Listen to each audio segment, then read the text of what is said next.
Welcome to Three Count Commentaries. The Three Count Rumble, which is the temporary name for the live show. I don't know. I don't have an official name for it yet. It will be known temporarily as the Three Count Rumble. Okay, so today we got about 3 or 4 stories that I really want to get into. There's some articles and some stories I want to talk about. We're going to wait for people to pile in here as I discuss these things that I want to talk about. So, one of the stories is going to be Malachi Black versus the wrestling media. Malachi Black versus the Dirtsheets. Ought to be a good one. Got to get some really good stuff out of that. WG Phil, Mitch Colburn, what's up? Dot, what up? Ronda Rousey had an interesting comment that nobody is talking about. Big Duo Chocolate, what up, brother? Wrestling fans care more about the wrestlers than MMA fans do about the fighters. I really want to get into that. And somebody on No DQ wrote an opinion piece begging Tony Khan to please stop booking ROH matches on AEW TV. So we're going to discuss that too. This is going to be fun, and we're going to try to do this in under 2 hours. Let's see. I want to shoot for about 2 hours. All right. It's a wonderful thing. As I let people pile in and I say hello to folks, I absolutely did not know that I had to pay for StreamYard. I had no idea. I just jumped on this joint and started going 4 hours on this bitch, they sent me an email and they said that you get a certain amount of hours free on StreamYard per month before you have to start paying. And it's only $20. But I was just kind of like, wow, I wish I would have been told sooner. But it's going to be okay. Greetings and salutations, Mr. Bearcat Lee. So I'm gonna figure it out. We're probably gonna continue to do the live streams as people trickle in. We're gonna continue to do the live streams, man. It's just hell. I might actually be able to just go a little bit longer once I start, actually punching some money into this thing. But are you guys ready to talk about Malachi Black, or should we give people another minute or two to come in here? I'm not expecting more than 30 people, and since 8 is already here, I think we're doing okay. We got a small but dedicated group on this channel, which is a wonderful, wonderful thing. So, Malachi Black. What has been going on? Well, it started, I don't know, many weeks ago. TN Pyro, we're going to be talking about 3 different things. We're talking about Malachi Black versus the Dirtsheets, his commentary about the Dirtsheets. We're going to be talking about Ronda Rousey and her feelings on wrestling fans being better than MMA fans. And we're going to read an article from No DQ where a writer asks Tony Khan to please stop booking ROH matches on AEW TV. So that last one that's a real humdinger, baby. He's not the only one. Let's put it like that. That's the reason why I want to do this one. Is I'm not the only one. I'm gonna give people another couple of more seconds. I got an email that was very strange. I never get really long emails. They really probably better off being tweets or something, DMs or something. But somebody was actually impressed that I actually know how to speak via live stream. Apparently. And I was definitely concerned about my ability to do what I do live, to be able to analyze things and think things through and do it live. But to have somebody openly question my intelligence is very weird. It hadn't happened in a long time. It hasn't happened in a long time, but I was like, okay, thanks for the backhanded compliment that you didn't think I could be able, I had the stuff. I didn't have the constitution to do this live. Before we get into it, D-Mac asked the question, do I think that AEW will sign Bandito? I think that after looking at that smile on Tony Khan's face after Bandito picked him up and swung him around, I'm pretty sure he walked away with a lot more money in his pocket than he probably thought he was going to. It definitely They definitely should sign him. And if Tony Khan was not familiar with Bandito before, he should be familiar with Bandito now. And he should have been familiar with Bandito before and probably should not have put the belt on Jonathan Gresham in the first place. That's just me. I know he was probably trying to, complete that storyline or whatever the case may be. But Bandito was the guy, and he was getting treated like shit when he was the ROH champion. He was getting treated like shit by GCW. He was being treated like shit from every wrestling promotion that he worked for. He was making them do jobs. And now he's on national TV. He went out there, showed up, showed out, and now everybody's like, oh, yeah, Bandito, that guy's pretty good. I'm like, yeah, fuck. Yeah, he is, actually. He is pretty good. And you shouldn't have been treating him like garbage for, like, the last year. Having him, like, it was so weird that, it was so weird that, people went from not really knowing who he is to him being damn near their favorite wrestler. Like I said, I saw Bandito live when he went to, he wrestled in GCW. He was tremendous. And I was a big fan of him when he was watching the Ring of Honor. So this was great. Sup, Mongo, you a legend. I'm going to give you your flowers, OG. But, Mongo, you hear legend Coolio passed away. Yes, Coolio did pass away. That's real unfortunate. It's always sad. Especially since it came out of nowhere. I wouldn't throw that word legend around though. I mean, Coolio had technically speaking, he'll be like a one-hit wonder, but it was still a pretty big one hit to the point where it's still a relevant song today.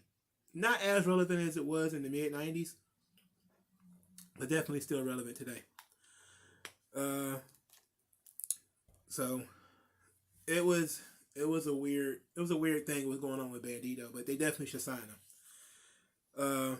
All right, so Malachi Black. So let's talk about Malachi Black. We're gonna actually play some of his live stream, and we're gonna intersperse it with some commentary. I have not heard the entire thing. There's like 3 or 4 pieces to this joint.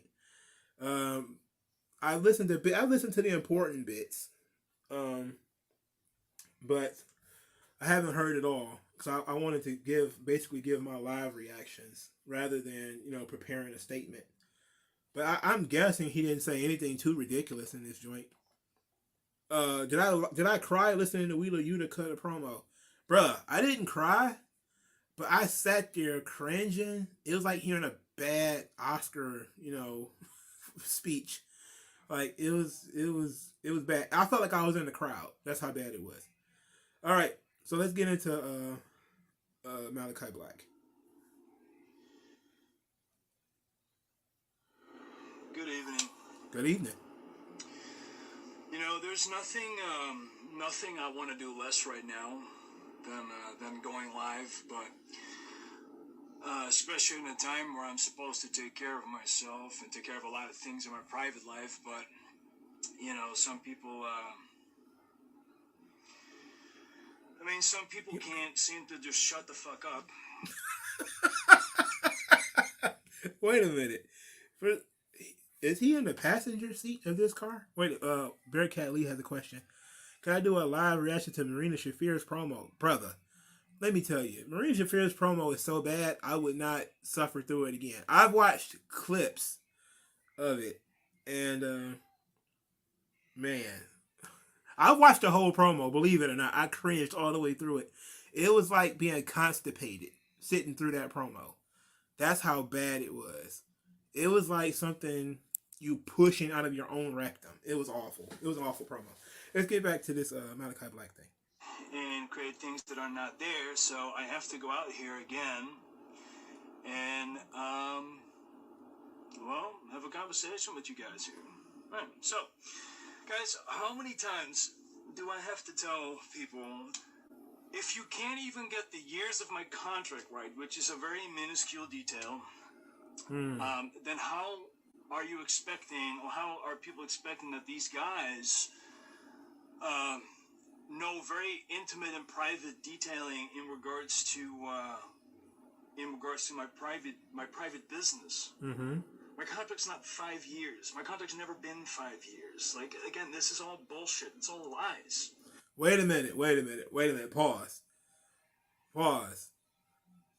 Tony Khan said it was 5 years, for the record. Right? Tony Khan said it was 5 years. Now I'm gonna throw the dirt sheet some bail on this one. It was Tony Khan that said it was 5 years. Let me take a look at this. Well, because I'm pretty sure that it was Tony Khan that said his contract was 5 years. And let's see. This will be back on September the 5th. Looking at this article here, as we go through this, Tony Khan says, I've got people signed here for 5 years, and people think just because the CEO, chairman, head of creative, those people changed in the competition, people I have 5-year contracts with are going to magically switch teams. Good luck with that. What is he talking to? I think he's talking to Busted Open. And this is no, he's talking to Fightful's Will Washington. Okay, so somebody who's even less important. Tony Khan said, exact words, Malachi Black has almost 5 years left on his deal. I wouldn't expect him going anywhere anytime soon. Just because these guys had some success under a previous administration somewhere else, they're not magically going to be going anywhere. Those are two people I like, just as examples of people who have worked under the previous administration.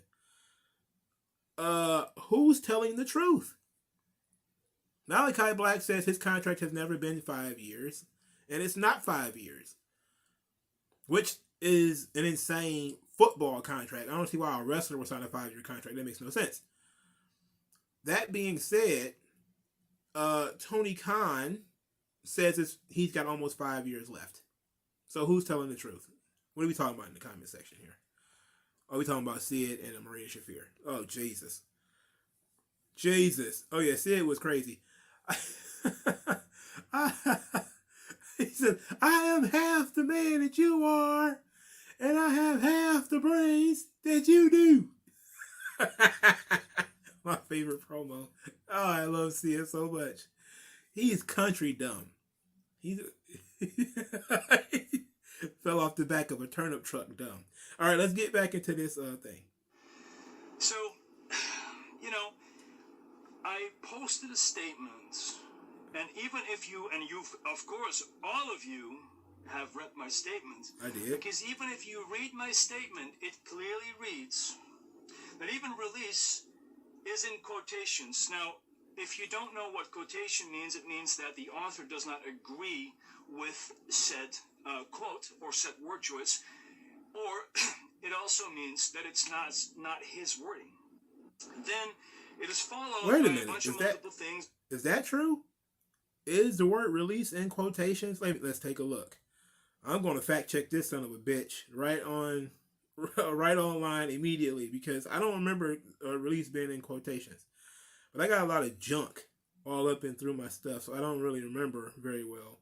I might have deleted it, if we're being honest. I might have deleted the statement. Nope, I didn't.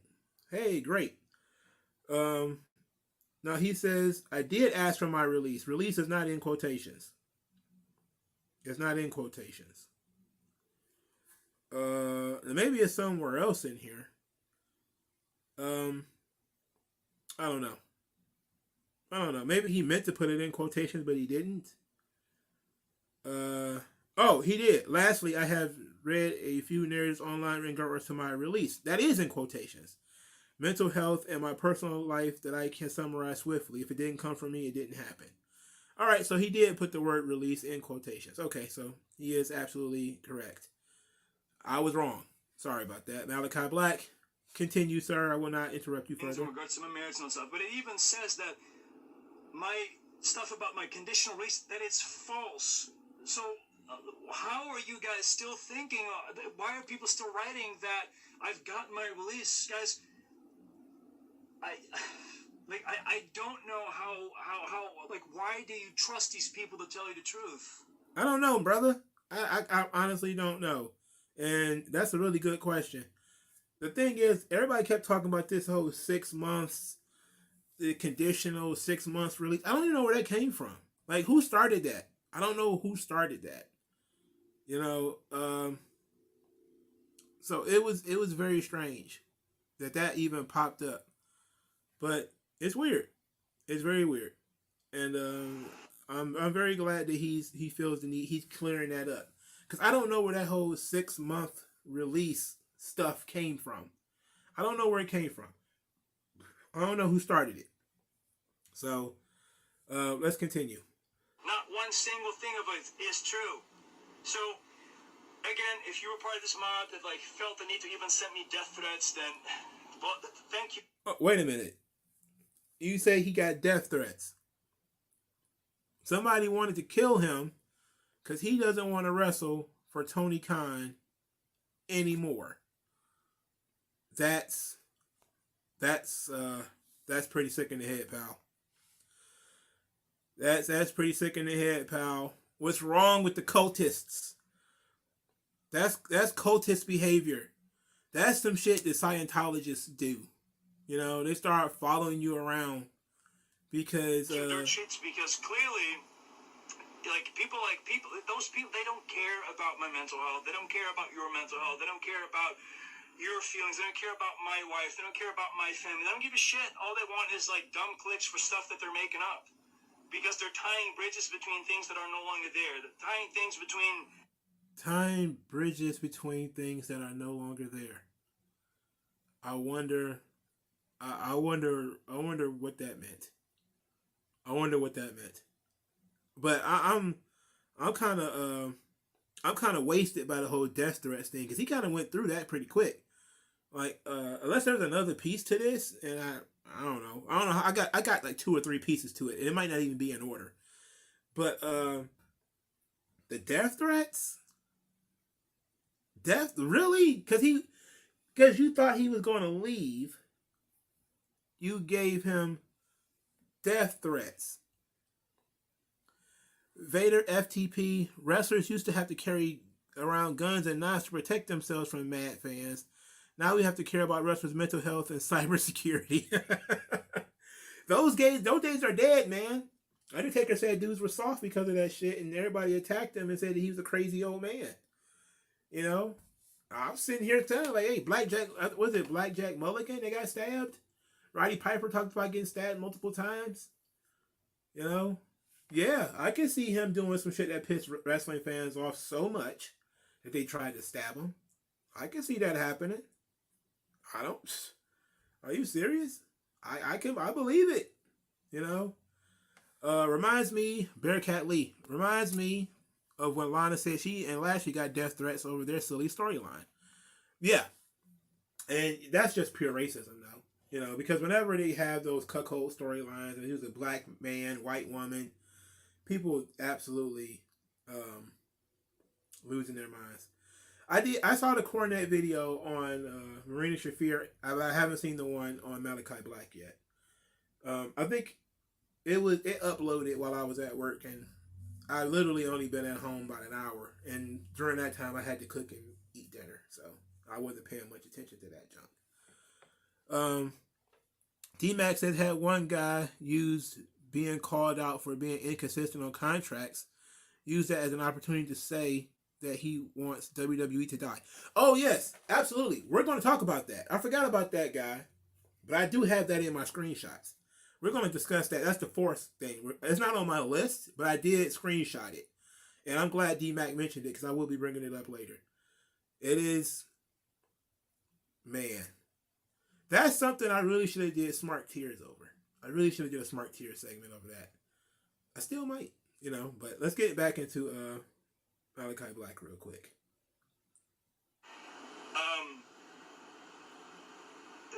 That don't exist because they want that narrative to exist. But again, I'm sure there will be deemed as tomorrow there will be a different narrative, and tomorrow there will be it'll be oh, we got the wrong information. Oh, we heard it from this. Oh, don't blame us. We're just reporting. No, like a real person will own up to their bullshit. They will own up to their words, and they say, you know what? I'm sorry. I shouldn't have said that. It's on me, because if the words come out of your mouth, then own it. Oh, he's asking for accountability. Oh, that'll never happen. That'll never happen. There will never be any accountability. No. Oh no. Oh no. Oh no.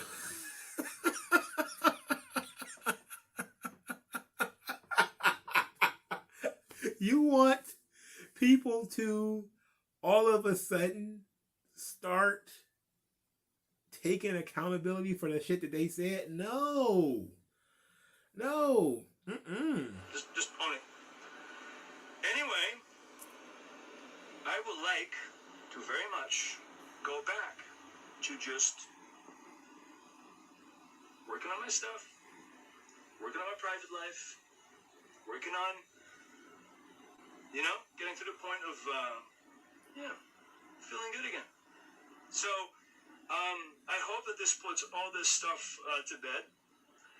I am definitely not going to be on my social media for a while because, my God. Again, guys, stop believing these things. It is unbelievable to me.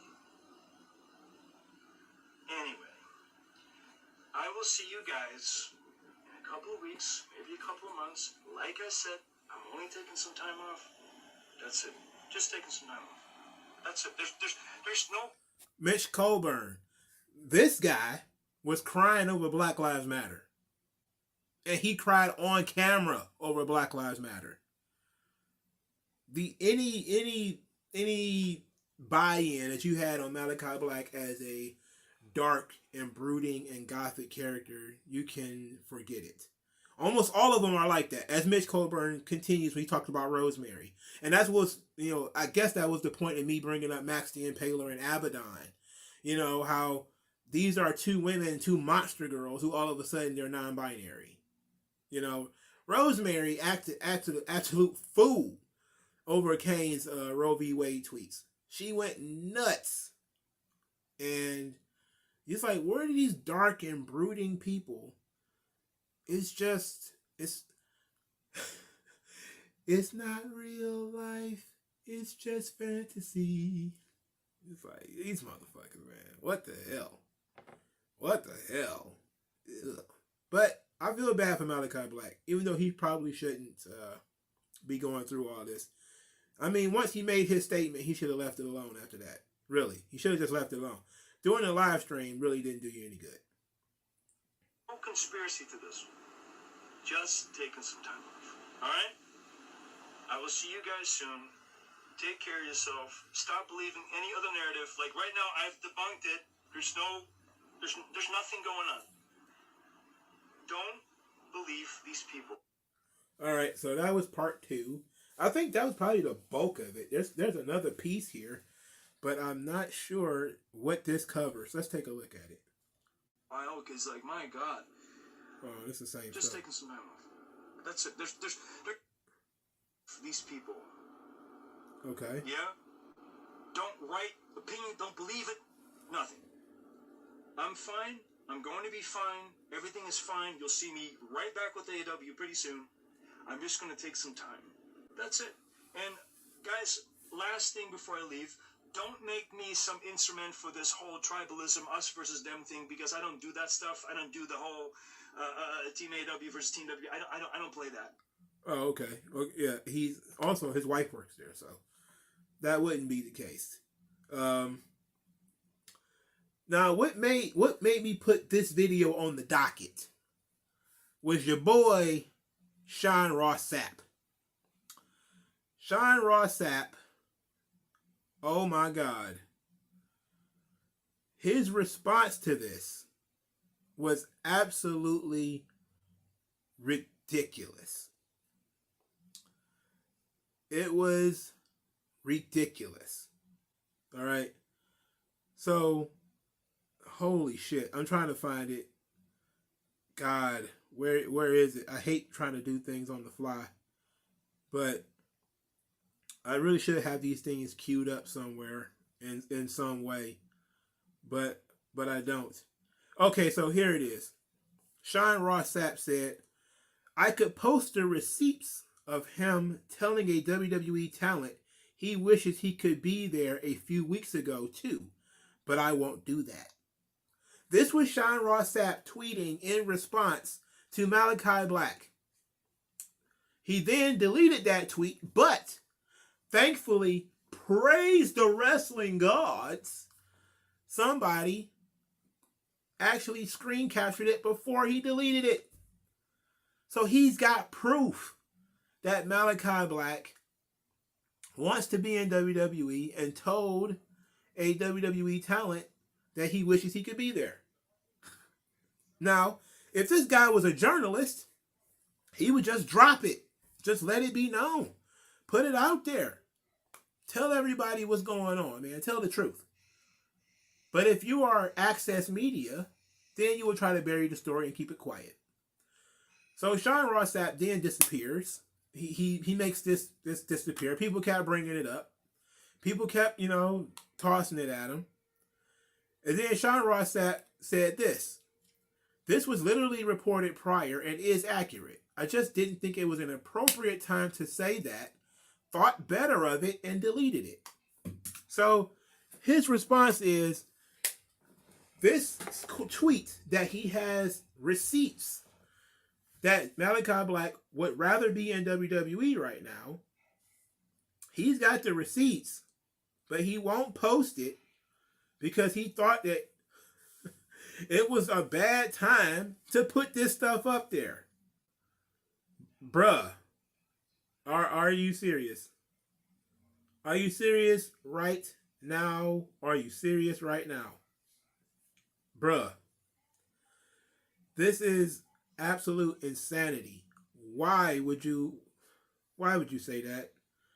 Why would you do this? Why? So, after being pressed about it even more, Sean Ross Sapp said this. I'm not going to really talk about the Malachi Black thing out of respect to him. But I want to say absolutely I care about the mental health of the performers that we cover. I never have and never will cover that aspect of their lives unless they outright ask me to. What is going on with these guys?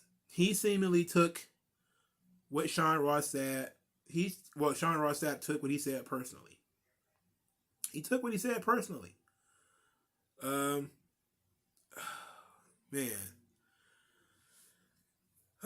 Well, D-Mac has a pretty good point. He says, well, even if he has the receipts, nothing good could come of it. That's true, but at the same time, he is, going after your integrity. He's going after the integrity of the media outlet that you operate.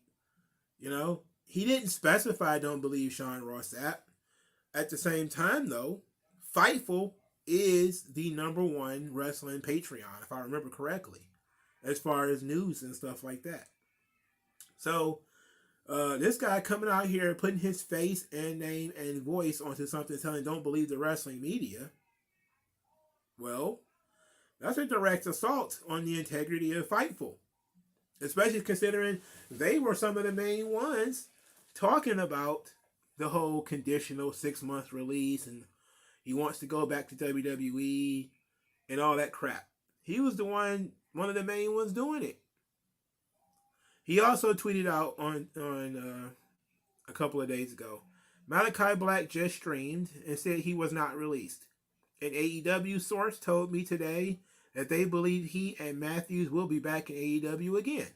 And they think things were somewhat mended before All Out. Well, thank you for the 3-week late note. I appreciate that. I don't know what kind of name Fightful is, Mitch Colburn. I have no idea. This was tweeted out September the 27th. Fucking All Out was September the 5th. And they had been talking about Malachi Black leaving before All Out. Come on, bro. What the hell, brother? What the hell is this guy talking about? Look, I'm at the point now where I'm not entirely sure what to believe. But I do think Malachi Black has a pretty good point. If they don't know the details of the length of his contract, which is not the Dirtsheets, by the way. That's Tony Khan, who put out there that the contract was almost 5 years left. So Malachi Black should probably be directing that part of his conversation to Tony Khan, who is the one who put it out there. All right.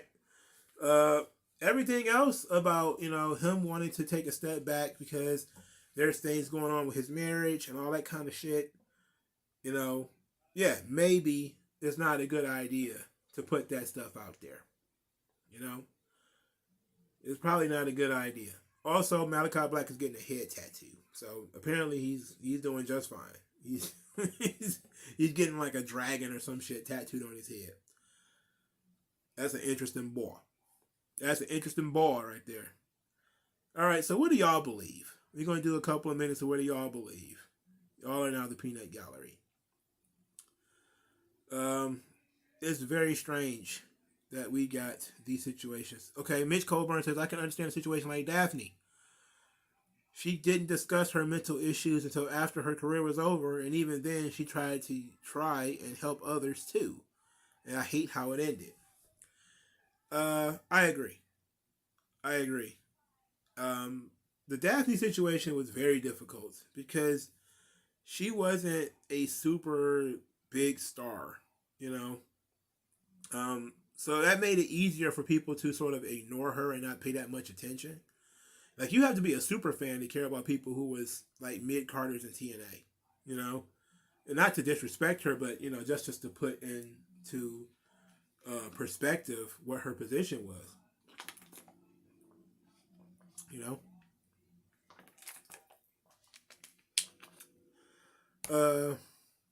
There were reports Tony Khan was not accepting releases anymore.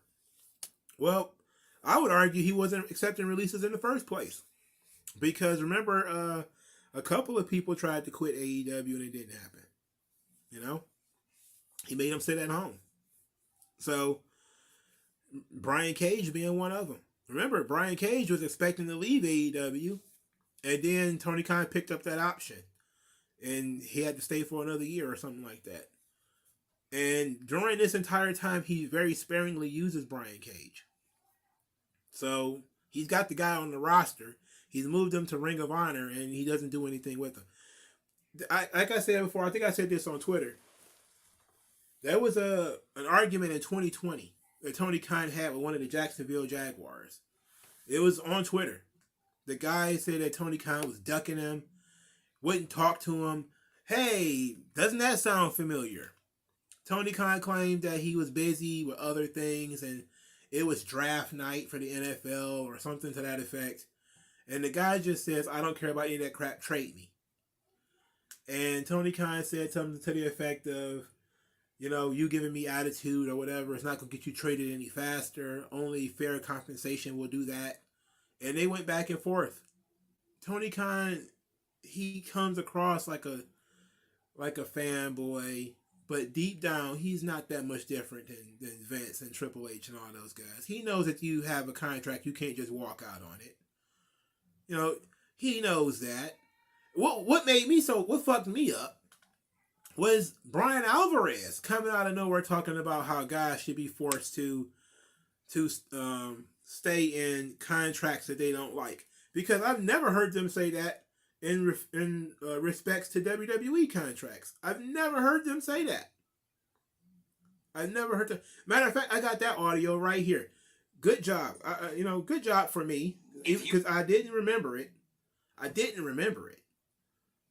Because when I sat down and came up with my notes for this live stream, I there's some things I just forget. But one of those things that I actually bookmarked was Brian Alvarez talking about AEW not releasing talent. And that they should be forced to live up to their contract. So this is what Brian Alvarez said. This is about 1 minute and 35 seconds. Here's the deal, everybody. If you are a wrestler and you want to go to AEW or WWE and you agree to perform there for 3 years and then a year in, you decide you don't want to be there anymore, in my opinion, well, you're going to be there for 2 more years. You signed that deal. Now, I don't want to hear well, the guy I like is back in charge of WWE, so I want to go back. I've changed my. You signed a 3-year deal. That's it. Now, the first thing everybody says is, well, in WWE, when you sign a 3-year deal, they expect you to stay there 3 years, but they can cut you in 90 days. That's horrible. That's not fair. Well, listen, if you want to argue that that's not a nice thing to do, if you want to argue that if you were Triple H, Nick Khan, whoever, you wouldn't do that, you can argue that. But you cannot argue it's not fair. Because you get a piece of paper, you get a contract, you hand it to your lawyer reads it, explains everything to you. You know going in that that's the way this contract is structured. Of course it's a one-sided contract. Have you ever signed a contract for anything? A contract is always going to be one-sided to the person that's given you the contract. If you don't like it, you don't sign it. But once you sign it, you've committed to it. That's my thought on these contracts. And, I want out now. Hunter's back. Bullshit. When FTR wanted to quit, when Mustafa Ali wanted to quit, did he have the same reaction? Did he have the same commentary when a WWE wrestler says, I want out of my contract? Then it becomes a Stanford prison. Because you just can't get released from your contract when you want to. It's the Stanford prison. I don't even disagree with Brian Alvarez. He's absolutely correct. Absolutely correct. If you sign a contract for 1 year, for 3 years, for 5 years, for 15 years, or whatever, that's an expectation. Okay? You don't get to just walk away from it. And to say that it's one-sided, it is what it is. The point of a contract is for you to get something out of it. All right? What are you getting out of it that's going to make you sign that contract? If you feel like it's fair enough for you to sign, then you can't complain about it later. The idea that it's the Stanford Supermax, like, Dop said. Because I heard, what was that? Don Callis came up with that, didn't he? The Stanford Supermax. They don't let people out of contracts up there. And now Tony Khan, we already knew he wasn't letting people out of their contracts. We already knew he wasn't. Because there were people who tweeted out that they wanted out of their contract, and Tony Khan just made them sit at home. There was people who were saying, I'm not renewing. And he just made them sit at home. So now, and remember, last year or something like that, when these people, well, maybe earlier this year, when people started actually getting cut from AEW, the AEW fan base was saying, oh, Tony Khan, he's such a nice boss. He's not firing you like Vince. He's letting you sit at home, and he's paying you to sit at home. Not asking whether the wrestler really wants to leave. Oh, well, you can continue to work indie dates. Yeah, but a condition in those contracts is that Tony Khan has to sign off on said indie dates. But then also, what if you don't want to work for an indie? What if you want to go to NXT? Tony Khan's not going to let you out to go to NXT. He's not going to let you out to go sign with MLW or to go sign with New Japan or whatever, a long-term contract. He's not going to let you sign it. He's not going to let you sign it. He's not going to let you do it. He's certainly not going to let you jump ship to WWE. So, it's not any different. It's simple business. These people try to take business things and make it personal. But it wasn't. It wasn't personal at all. It never was. It was always business. And in business, sometimes things are unfair. When you get a credit card, the contract for the credit card is unfair. You have to pay money even if you don't use the fucking card. That's unfair. I have to pay for something I don't even use. There's people paying on credit cards don't even use them. That ain't fair. But the credit card company put it in the goddamn document. You signed it. Maj Raju, I have to look at it because I was ranting. All business, pal. Sup, Mongo? Ain't it crazy how people got at Vince for this, but not Tony Khan? Ain't that weird how the word is questioning? Well, yeah, that's what we're talking about, though. We're talking about Vince being the evil super billionaire who hates workers' rights and all that kind of shit. CM Punk more of that fake shit. Support the workers. Support the workers. Fuck you. You ain't no support the workers. That's bullshit. Alto Johnson, all these wrestlers who talk about passion and how much they love this business, but in the end they still complain. Why? Because after a while, it stops being, I love this business. You know? You don't stay bright-eyed and bushy-tailed about anything forever. You don't. You know? Like, everybody starts a new job, they're pretty much, hey, man, it's so much better than my old job. 90 days in, you found new complaints, new things to complain about. You don't think you get paid enough. Feet hurt, back hurt, ankles hurt. You don't like John, who works, 2 stalls over or whatever. And now you know people, you don't like them anymore. All kind of dumb shit starts going on. So these wrestlers, they love the business when they first get in it. Then 5 or 6 years in, they realize, some of them realize that they're still broke. And they're like, this is bullshit. I'm traveling around the country working in these dingy clubs or whatever, and I'm still fucking broke. Then, that becomes a problem. Then you start chasing the money. And then you do that, you chase the money, you end up in WWE as a lower mid-carder, doing a bunch of jobs, and then you get miserable. You're fine with it, because you're getting paid more money than ever before, and you're getting a regular paycheck. And then you start getting an attitude, because all of a sudden you feel like you've been underutilized. You feel like you're wasting your life. They've pigeonholed you into a character you don't want to play anymore. All that kind of shit. So it's just complacency. People get upset. And over time, the longer they do something, the more they do it, the more they feel, they haven't gotten to the point where they want to be yet. Good point, Mongo. Did you see Paige promo talk crap about Vince when he retired because now she is a big time? But Paige, do you realize they pay you to stay at home injured all the time? Yeah. The Paige is one of the most pampered WWE superstars in recent history. I mean, she was was she the first NXT Women's Champion? I think she might have been the first. They gave her the Divas title on her first day on the main roster. She was going to be the revolutionary. Remember, they tried to do the old anti-diva, that whole thing. That was before the women's revolution. They tried to do all that crap. Where they tried to have real matches between Paige and Charlotte and all that kind of stuff. They even had like those dueling promos where Paige said some really mean shit about Charlotte's brother. And they took care of Paige. They really took care of Paige. I mean, the whole nutting on the title thing, the threesome stuff that her, Xavier Woods, and Brad Maddox had going on, the porn tapes, the domestic violence stuff with Alberto Del Rio, the drugs. Oh my God.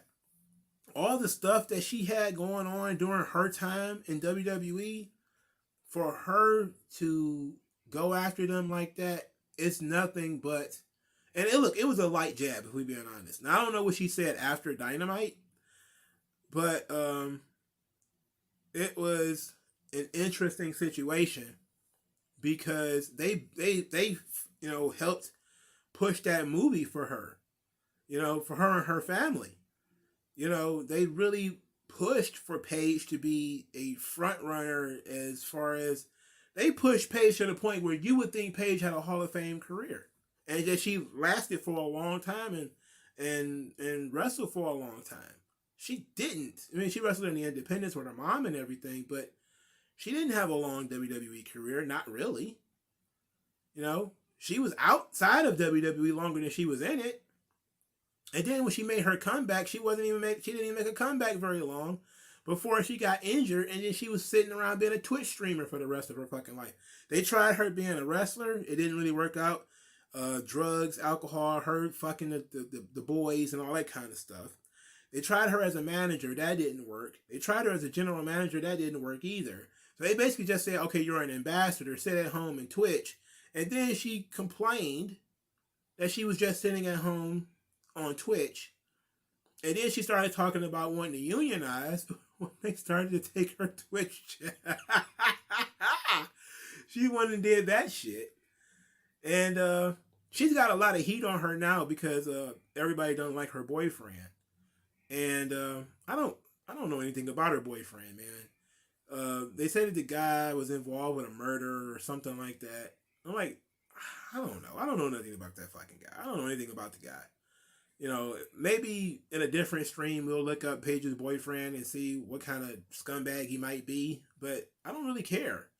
Ultimately, he ain't got shit to do with this.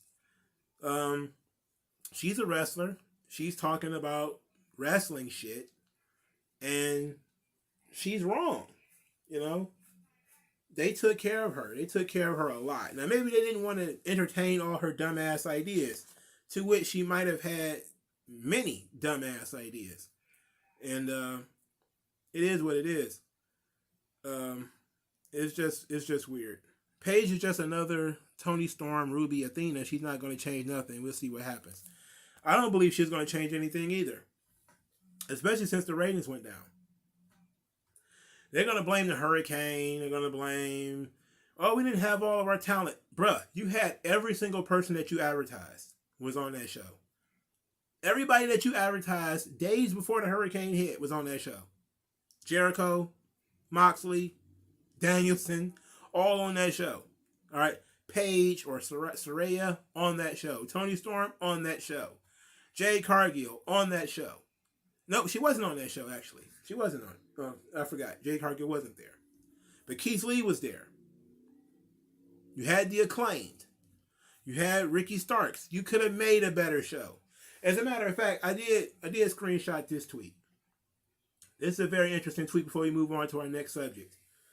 This is kind of a mini subject. I just want to throw this out there to see how y'all feel about it. So, one of the dipshits from What Culture tweeted out this. AEW responded to criticism from bad faith actors, dumbed the show down, and produced what was easily one of the worst episodes of Dynamite ever. Funny that. Oh yes, because people asked you for vignettes. All of a sudden, that ruined the show? Not you giving 15 fucking minutes to MJF and Wheeler, Utah. Not you giving a promo, a live microphone to Paige, who apparently can't cut a fucking live promo without a script. That didn't ruin the show. You putting on Serena Deeb and Toni Storm in a match that was at least 10 minutes, knowing that Serena Deeb is, for most people, dry rice. All right? You putting on Danny Magic versus Bryan Danielson. That happened because they dumbed the product down. What the fuck are you talking about, brother? I would use his name, but no, I'm not going to. I'm pretty sure you could figure it out. But he's one of those douchebags from What Culture. Easily one of the shittiest takes that we have around here. What a shitty take. What a moron. And yes, I will agree that the TV numbers were hit by the hurricane, but not that much, if we're being honest. Not that much. This is stupid. It's stupid. Mongo, what was the weird she introduced the ladies with four where it was Jade Cargill and Ruby Soho and Abaddon? Well, Ruby Soho had a broken face, so she wasn't going to be there anyway. So she wasn't going to be there anyway because her face busted. So as fucked up as that is, she wasn't going to be there. But Jade Cargill, I think she lives in Florida, so she probably didn't make the show. She probably didn't show up. But when you look at, again, all the people that they advertised 2 or 3 days before the show, they showed up. Juice Robinson was there. Bandito was there.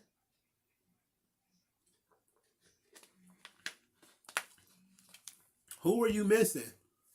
That was necessary for your show. that was going to draw ratings or anything like that. MJF was there. Jericho was there. The entire Jericho Appreciation Society was there. I think Eddie Kingston was there too, wasn't he? You know, there was a lot of guys who were there. Can't blame that on them. Yeah, WWE talked Tony into losing a lot of weight around her butt and thighs. But she's still very fine. She's a fine girl. And she's still, got a little nice little booty on her, but it ain't nowhere near what it was. She was dragging a lot. She was she had it going. But she had it was just Vince and them. They have a thing about, excess weight. It's a very weird thing that you would think these guys would get it, or at least somebody young would tell them. Like, Toni Storm's thickness is part of what people like about her. You don't want to fuck with that. Yeah, it might not look that she has a wide ass. Yeah, that's wonderful. But you might not want her to get down to like supermodel thin, because it's going to fuck with her aesthetic. What people really liked about her is her butt and thighs, and she knew that. She's not stupid. That's why she started an OnlyFans. She knew that 90% of the reason people were rooting for her and behind her is because she was attractive. No, Mix Colburn, don't you dare. Don't you put that evil out there. Vince is not there anymore.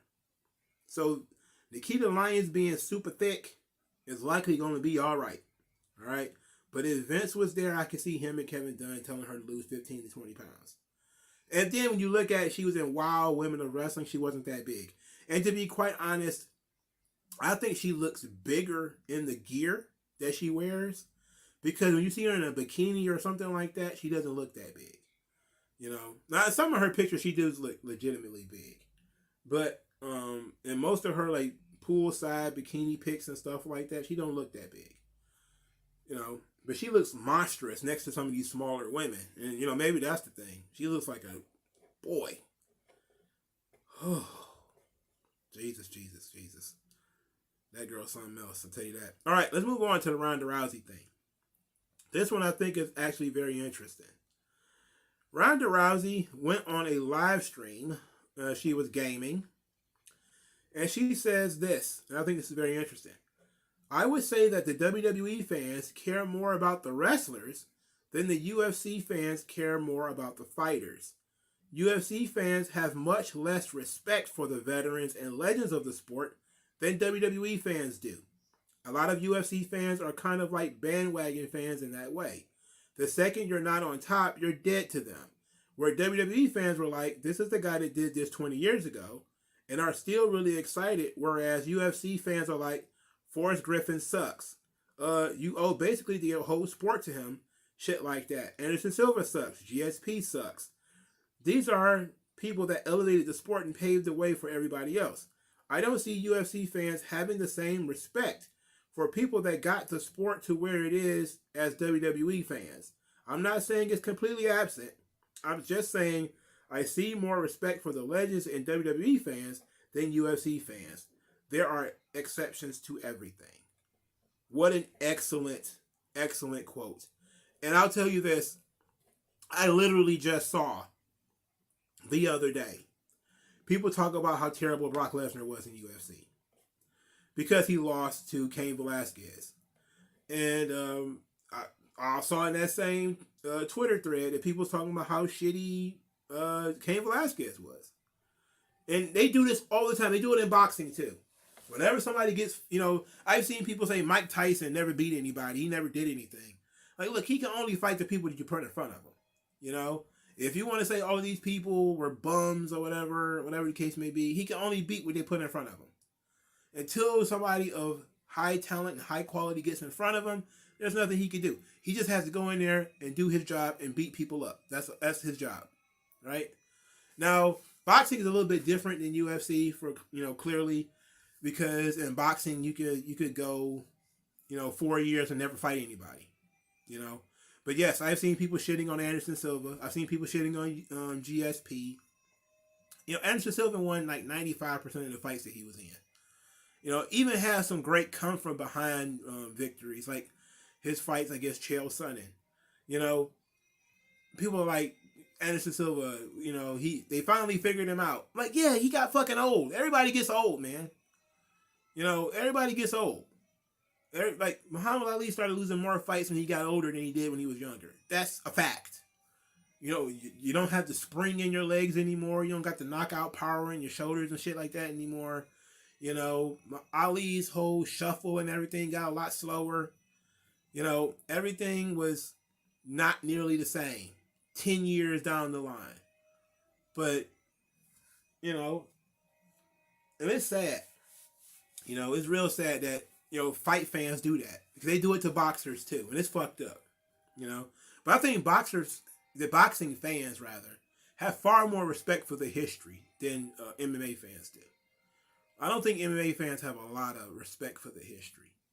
You know, even the recent history. They just look at everybody like they're a bum.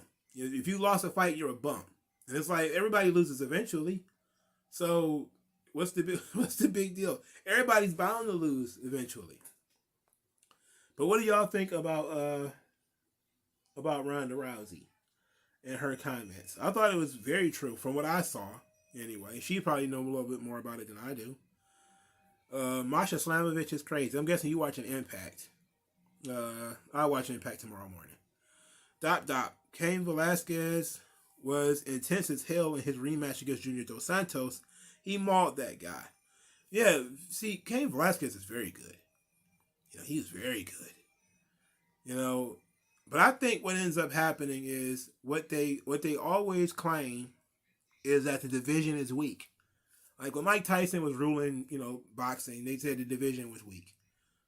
You know, they said the same thing when the Klitschko's were on top. The division was weak. That was in boxing. When Brock Lesnar won the UFC World Title, the division was weak. He didn't fight anybody, even though he fought Frank Mir, who he lost to at first, and then he went back and avenged that loss. He beat Randy Couture, who they were touting as the best fighter of all time. You know, he was the best fighter of all time until Brock Lesnar beat him. Then all of a sudden he was an old man and a bum and all that kind of shit, right? He beat Shane Carwin, who was beating the shit out of him. It was weird, you know? And yeah, by the time like Junior Dos Santos and those guys started coming in, like those guys were like legit killers. And Brock got into MMA very late. You know, he got into MMA after amateur wrestling, and then not amateur wrestling for a long time.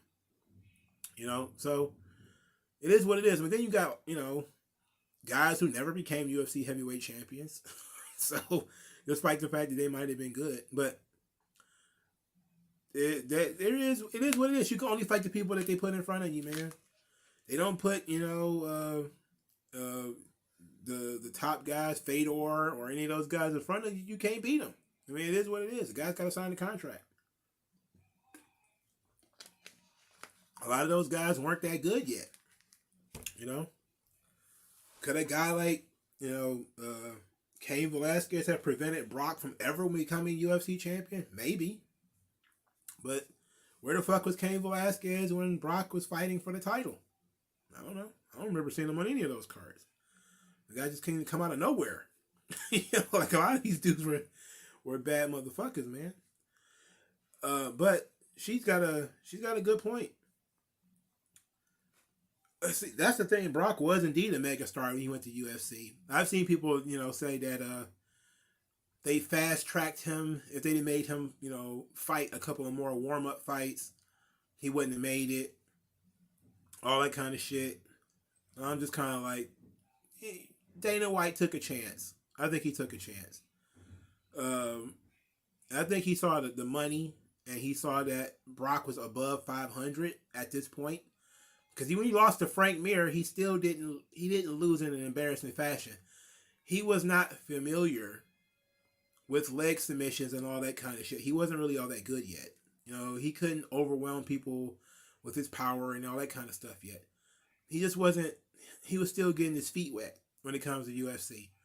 When he came back and got above 500 and they gave him a title shot, sure they were rushing it. Of course they were rushing it. But fuck, how long are you gonna wait when the guy is making you money? You know. But to Ronda Rousey's point, yeah, those I see a lot of fair weather UFC fans. I see them all the time. You know, it's really embarrassing. Vegeta Lover. People complain that Okada buries people now. They should have been complaining about for like 2 years.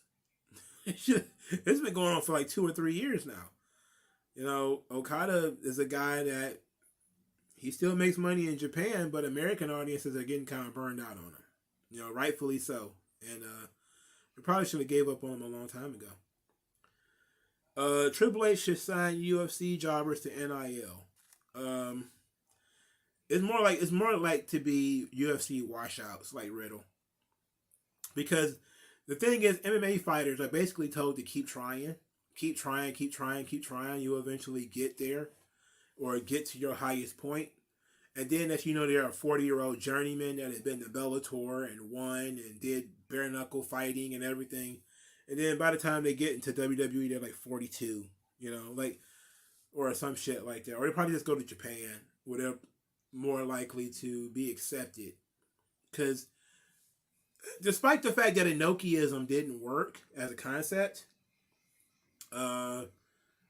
you are far more accepted as a former MMA fighter in pro wrestling in Japan, where you work a more physical style and you could just add a little bit of pro wrestling into it than you are in the United States. So it just is what it is. That's why, Tom Lawler made his way over there. It just makes perfect sense. He's a former MMA fighter. They respect MMA a lot more in Japan than they do in the United States. They respect MMA fighters a lot more. And they accept MMA fighters in top spots in pro wrestling a lot more than the WWE or the American wrestling fans. Remember when Vince had the audacity to book Brock Lesnar versus Cain Velasquez, all the wrestling fans complained. We don't want to see any bullshit UFC fight. We don't want to see that. We want to see a guy do a handspring elbow. What the fuck is wrong with you? But, that's what they complained. They said that Vince was engaging in Enochiism. That's what they said. Vince was signing MMA fighters. He was engaging in Enochiism. Because he signed Cain Velasquez. That's stupid as fuck. That is so dumb. It wasn't even true. He signed, 2 MMA fighters. All of a sudden, he's engaging in Enochiism. The same amount of fucking MMA fighters it was in the Attitude Era. 2 or 3. It was Dan Severn, Steve Blackman, and Ken Shamrock. That was it. And a bunch of, amateur wrestlers. I think was it maybe Doug Furness was an amateur wrestler? And maybe some more guys who were amateur wrestlers on the roster. It's always going to be the same thing. A couple of guys who may have did some MMA, some kickboxing or whatever. And, some guys who were high-level amateur wrestlers or mid to high-level amateur wrestlers. And 1 or 2 guys who kind of made a name for themselves in MMA. It's going to be that. And, seems kind of silly. But I actually like that a lot of MMA fighters want to do wrestling now.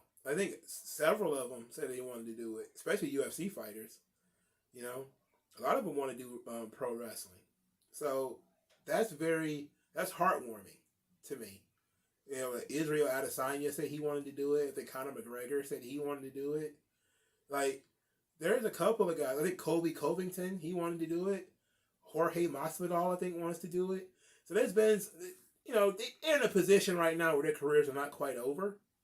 So they're not pushing it. But it's something that they have, kicked around. And you don't see it in boxers, though. You don't see a lot of boxers rushing to get into pro wrestling. Because I looked at Clarissa Shields earlier, and I was like, Who the fuck she ever beat? I don't care about Clarissa Shields. But I was like, she probably would be a big get for WWE if they do like a boxing thing with her. Like if they'd have booked Clarissa Shields versus Ronda Rousey, they'd have had to do a video package on who Clarissa Shields is. Cause nobody even fucking know. They'll never be able to get Muhammad Ali's daughter though. Darren Miles, WWE should make a martial arts company. I mean, they had a chance to buy UFC in 2000. It'll never work. It won't work because everybody will think it's a work. So no, they wouldn't be able to do it, and that would have killed UFC if they'd have bought it. It'd have killed it. But that's probably what Shane would have wanted to buy it for, was to kill it. If anything, somebody should put the money in and just start an MMA organization, like you said. But it shouldn't be connected with WWE because WWE is too ingrained into works. And they even tried to... People thought the XFL was a work. So they was like, this is clearly not going to be real football. So no, they're not going to do that. They're not going to do that, Mitch Colburn, that would sabotage their main product, in my opinion, because why should people watch fake fights when they can see the real thing? Because here's the thing, and I think you're wrong about this, because wrestling fans want to see pro wrestling. They don't want to see MMA. And the vice versa is also true. You never see more acrimony, except for when outside athletes and stuff like that do it, than when MMA fighters get into pro wrestling and start talking about that if it was real shit. Because everybody knows that it's not. So Matt Riddle, if it were real, bro, I'd kick your ass for real, bro. And people are kind of like, man, that's not even what we do over here. What the fuck are you talking about? You're an idiot. And when a pro wrestler gets into MMA, it's all, this ain't none of that fake shit you guys do. Until you get punched in the face by like 300-pound out of shape Batista or some shit. You fuck your whole day up. But yeah, I don't think so. There's some crossover between MMA fans and pro wrestling fans because some people recognize the sport of MMA and the sport aspects of MMA are not existing in pro wrestling. And people understand that the artistic endeavor that is pro wrestling is not the same as the sport of MMA. So I think people know the difference. I don't think that nobody believes that wrestling is real anymore. Nobody believes that. Children believe it, but nobody above the age of 12 thinks wrestling is real anymore. So it really doesn't make much sense to say that it attacks their core audience. It doesn't. There's going to be very little crossover between those two anyway. D-Mac, you saw that silly-ass argument that fans were trying to make about Khan using vignettes as if it was a bad thing to try, pandering to the lowest common denominator. We just did that. We just talked about that, the what culture guy. Yeah, he's a dipshit. It was hilarious. We talked about that guy like 15 minutes ago.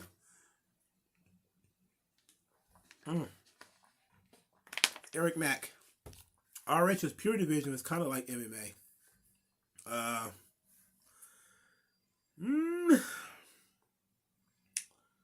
I think they wanted to be more grappling based, but I don't know if it was, an attempt to be like MMA. I don't know if it was an attempt to be MMA. But I don't think people care that much about it. I think people like hard-hitting pro wrestling, but they don't necessarily want to be MMA. Because what people, it's like MMA is very simple. Watch a UFC show. If you've never seen one, you should definitely watch one.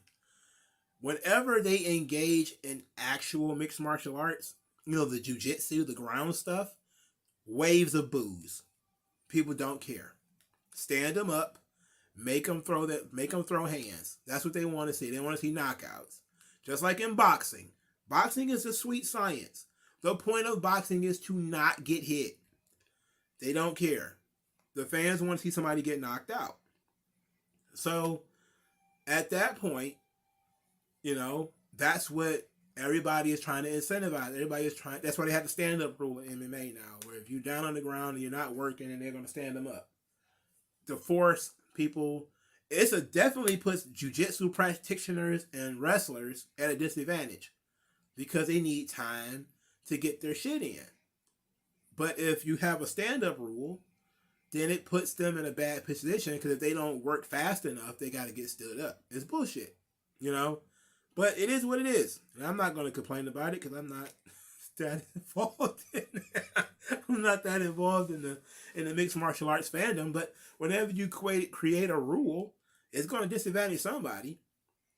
But when you understand that there are certain people want to see home runs in baseball, people want to see dunks and 3-point shots in the NBA, the nitty gritty, actual good technique of things, people don't give a shit about. They really don't. Yeah, it is more of an attempt to be Greco-Roman or catch as catch can, as they say, or even submission based, or strong style, the hard chops and all that kind of shit. Because you can't even throw a punch in ROH Pure Division. Alto Johnson, can we talk about the lifelong fans versus the hand-picked? What is the difference for you? I don't know, man. Define what the hand-picked is. I'm guessing you mean the casuals. Darren Miles, remember what the What Culture guy saying New Japan is going to take over the world of pro wrestling and that Kenny Omega was cool. All of that is very embarrassing. Anybody who believes that New Japan is going to take over is a moron. All right. It's just, you're an idiot. All right. But WrestleNomics was on that tip too before AEW showed up. I remember they did this whole thing about how, they're giving the fans what they want, which is more realistic pro wrestling. I'm like, well, they're doing well in Japan where that style works. In the United States, that shit doesn't work, man. That shit doesn't work. He's a fucking idiot. TN Pyro says he likes MMA over boxing. It depends on who's doing what. Like, I like MMA. I don't like boxing events, though. Because boxing events are absolutely always one fight shows. One fight shows every single time. It's the one fight show. It is what it is. But a UFC card or a mixed martial arts card, it's far more interesting. I think it has better rules. I was more into K1 when I was a kid. I didn't really like UFC. It was kind of meh. But I really got into K1 watching like Ernesto Hoost and Bob Sapp and all those guys like 2 o'clock in the morning on ESPN. So I couldn't follow it, of course, because, that shit was Japanese and I didn't know where that stuff was coming from. And mixed martial arts hadn't really popped here in the United States at that time. It was probably like in 99, 2000, 2001 or something like that. So it hadn't really gotten big here yet, I was one of those people who didn't get on until The Ultimate Fighter. Me and my brother started watching The Ultimate Fighter, and that really got us on. So we weren't like hardcore Pride fans or, watching Ryzen or nothing like that. Top Dog, what's up, Mongo? What's the 3-count rumble? Well, basically it's just a temporary placeholder name for the show where I talk about a lot of different subjects. We talked about 2 subjects so far. Malachi Black in the wrestling media. We talked about Ronda Rousey saying that wrestling fans care more about the wrestlers than the MMA fans do about the MMA fighters. To her point, though, and I forgot to mention this, both fans think that both industries should be unionized. And I don't want to sit here and talk too much about unions. I don't.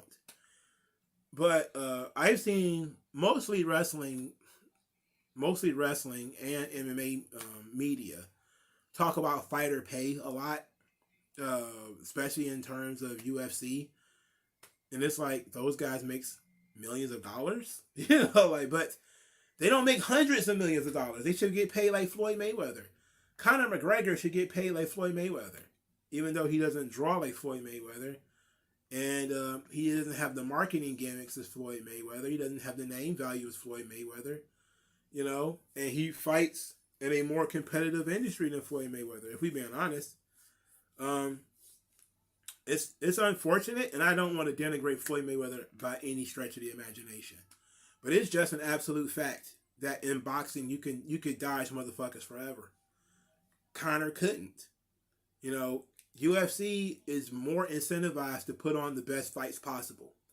And in doing that, you put your really good fighters in a position to lose to bums. GSP, he lost to a bum. What was that name of that bum that beat GSP? Oh God, it was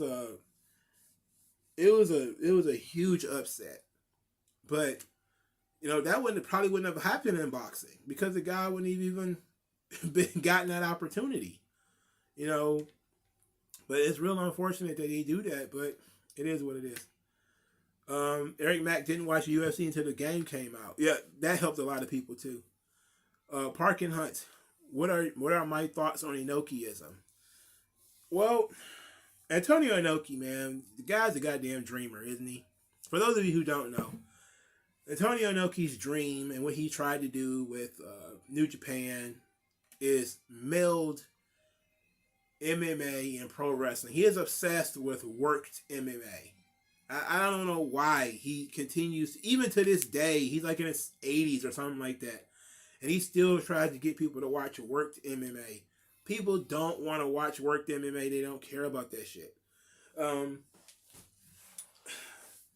I think that it's just the dream of this old guy. And it almost killed New Japan. It killed quite a few wrestling organizations in Japan because they start with this whole shoot fighting, it's going to be real kind of thing. And Japan had to go through what we went through over here. A lot of people don't say it, but the first Tiger Mask, he actually went in Japan and exposed the business. Satoru Sayama, he actually went out and exposed the business. Because he got so pissed off because he was a smaller guy and he was getting booked like a smaller guy. And he got pissed. He's like, fuck you, I'm a real martial artist. So he took his mask off, told everybody it was a work, which, shouldn't have been a surprise to anybody by that point. And started up his own little shoot federation or whatever the hell. So, everybody knows. It goes back to what I just said before. Pro wrestling fans want to watch pro wrestling.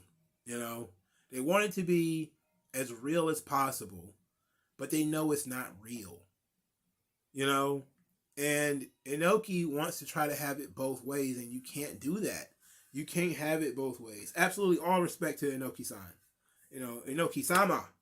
All respect due to him, But he was missing the boat on that one, Like, there's a small fraction of people who want those two things mixed. There's a small fraction of people who want those two things mixed.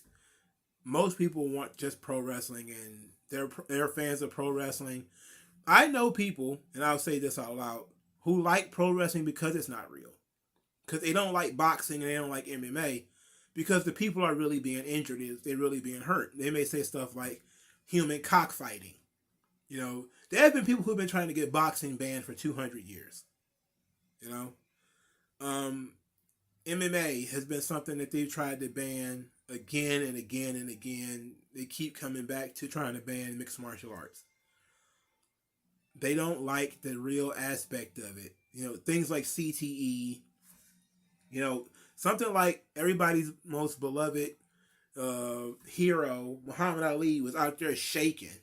And they were like, oh, that's boxing for you.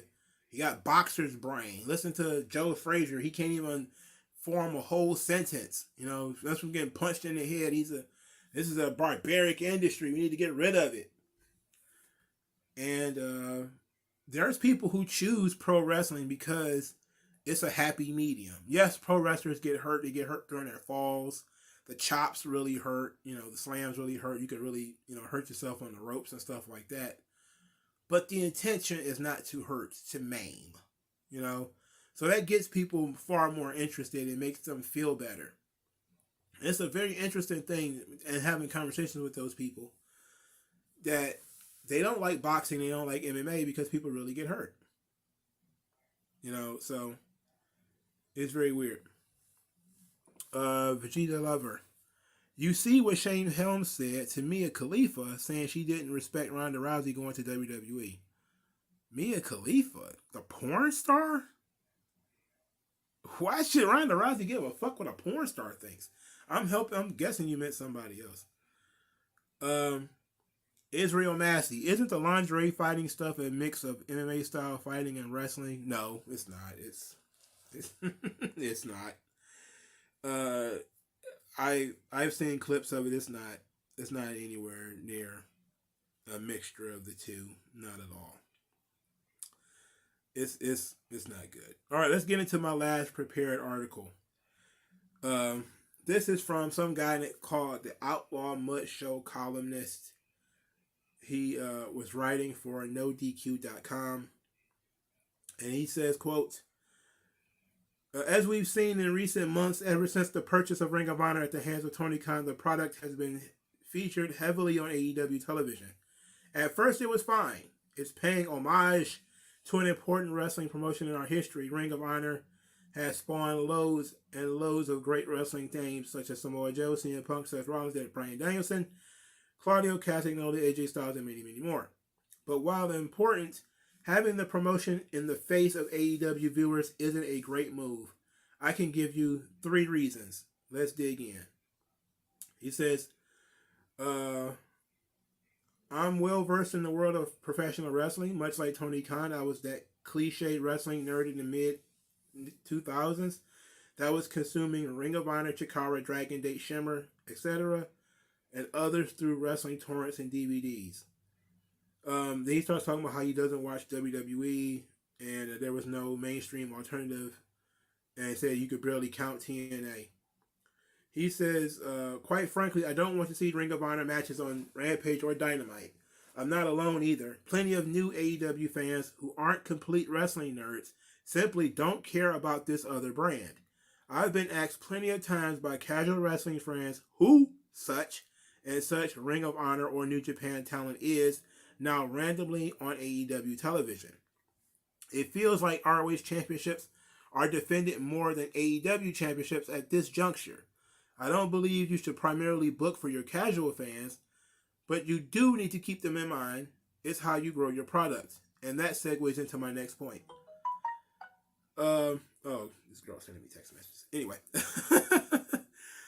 Interesting quote here by saying, there's people who are trying to watch this show and they don't know who the characters are.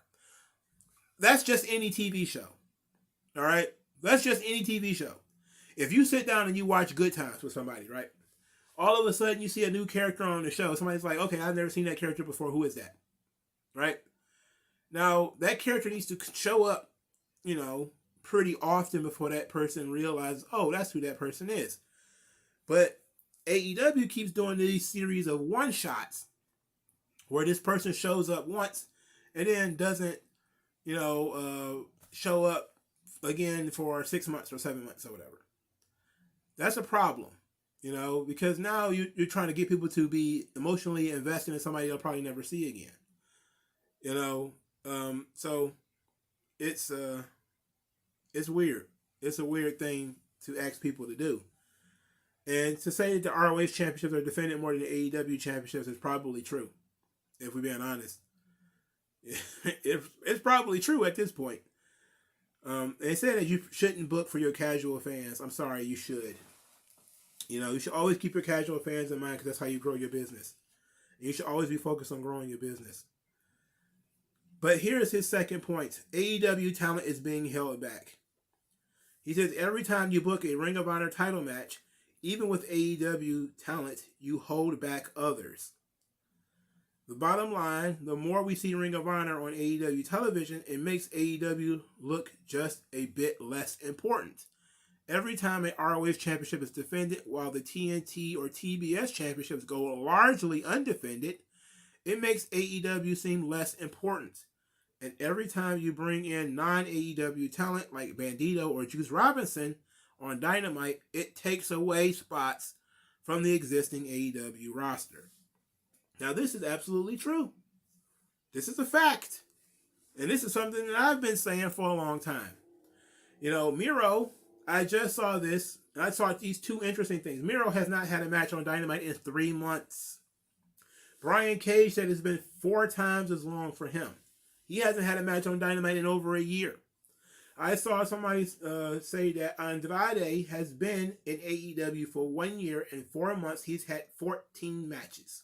That's about a match a month, maybe. And most of those, 7 of them, are multiple man matches, etc. But guys like Wheeler Yuta and Daniel Garcia gets one-on-one main events. Odd. Really weird stuff we got here. But, so this guy's making a good point. You know, a guy like Malachi Black can't get any TV time. But, you know, there is fucking quote-unquote Ring of Honor guys who do. So his third point. Ring of Honor is hurting the women's wrestling. Do you know what also happens when you consistently book Ring of Honor on AEW television? Would-be spots for more women's matches are subbed out for ROH. And yes, it's a small chance that Tony Khan would do this anyway, as he has shown that he has difficulty booking women. But these are lost spots. Simply put, the women's roster has grown to a point where enough talent exists for more than 1 match per show per week, or even every 2 weeks. Listen carefully and you'll notice that the pops are getting louder. Baker, Hayter, Storm, Deeb, Athena, and now Saraya, huge pop last week, are gaining momentum. Not to mention the already popular Willow Nightingale, Julia Hart, Ruby Soho, and when she actually is booked, Abaddon. In addition, the current world champion, Thunder Rosa, is out with injury. The talent is all here, finally, but remains a bit aimless. Ring of Honor is indirectly bringing dishonor to the booking of the women's wrestling in AEW. I don't know if he can blame this one on Ring of Honor. You know, because Ring of Honor has a women's division too, because they have a women's division champion. So, yeah, that's kind of, I'm going to shrug on that one, brother. I don't know if I can give you points for that one. I see you reaching. I see you reaching. But I'm not entirely sure I'm willing to tag you on that one. You know, seems a bit weird to me that we would go that route with the it's holding back the women, because I don't believe it. So going home, it says, who is currently on the Have You Seen Us posters on AEW television? Miro, Brian Cage, Brian Pillman Jr., Griff Garrison, Andrade, and to a lesser extent, as it seems, creative has nothing for them. Wardlow, Best Friends and Danhausen, Butcher and the Blade, Ethan Page, Brock Anderson, Dante Martin. And there's more I'm not listing here. I will gladly take a Brian Cage versus Wardlow feud for the TNT Championship over any random Ring of Honor title defense. Give me Miro versus Ethan Page or Brian Pillman Jr. versus Brock Anderson. He could keep that one. Give me Julia Hart versus Willow Nightingale. You can keep that one too. Or Britt Baker versus Jamie Hayter. These are your future talents, but they aren't being featured as such, are they? Can we replace AEW Dark Elevation with Ring of Honor by way of Universal Studios? Is it that complicated? I don't even mind if AEW talent competes in ROH. But please separate the two. Because while using Chris Jericho to elevate the championship makes sense, I also kind of don't care. I don't like not caring about Chris Jericho, who is one of the greatest wrestlers of our time. Ring of Honor has a legacy, I get it, but AEW is trying to create its own legacy right now, and ROH is just getting in the way. This was a company on its deathbed throughout 2020 and 2021. Perhaps it should have been left that way, or let's taper expectations at a minimum. AEW needs to just be AEW.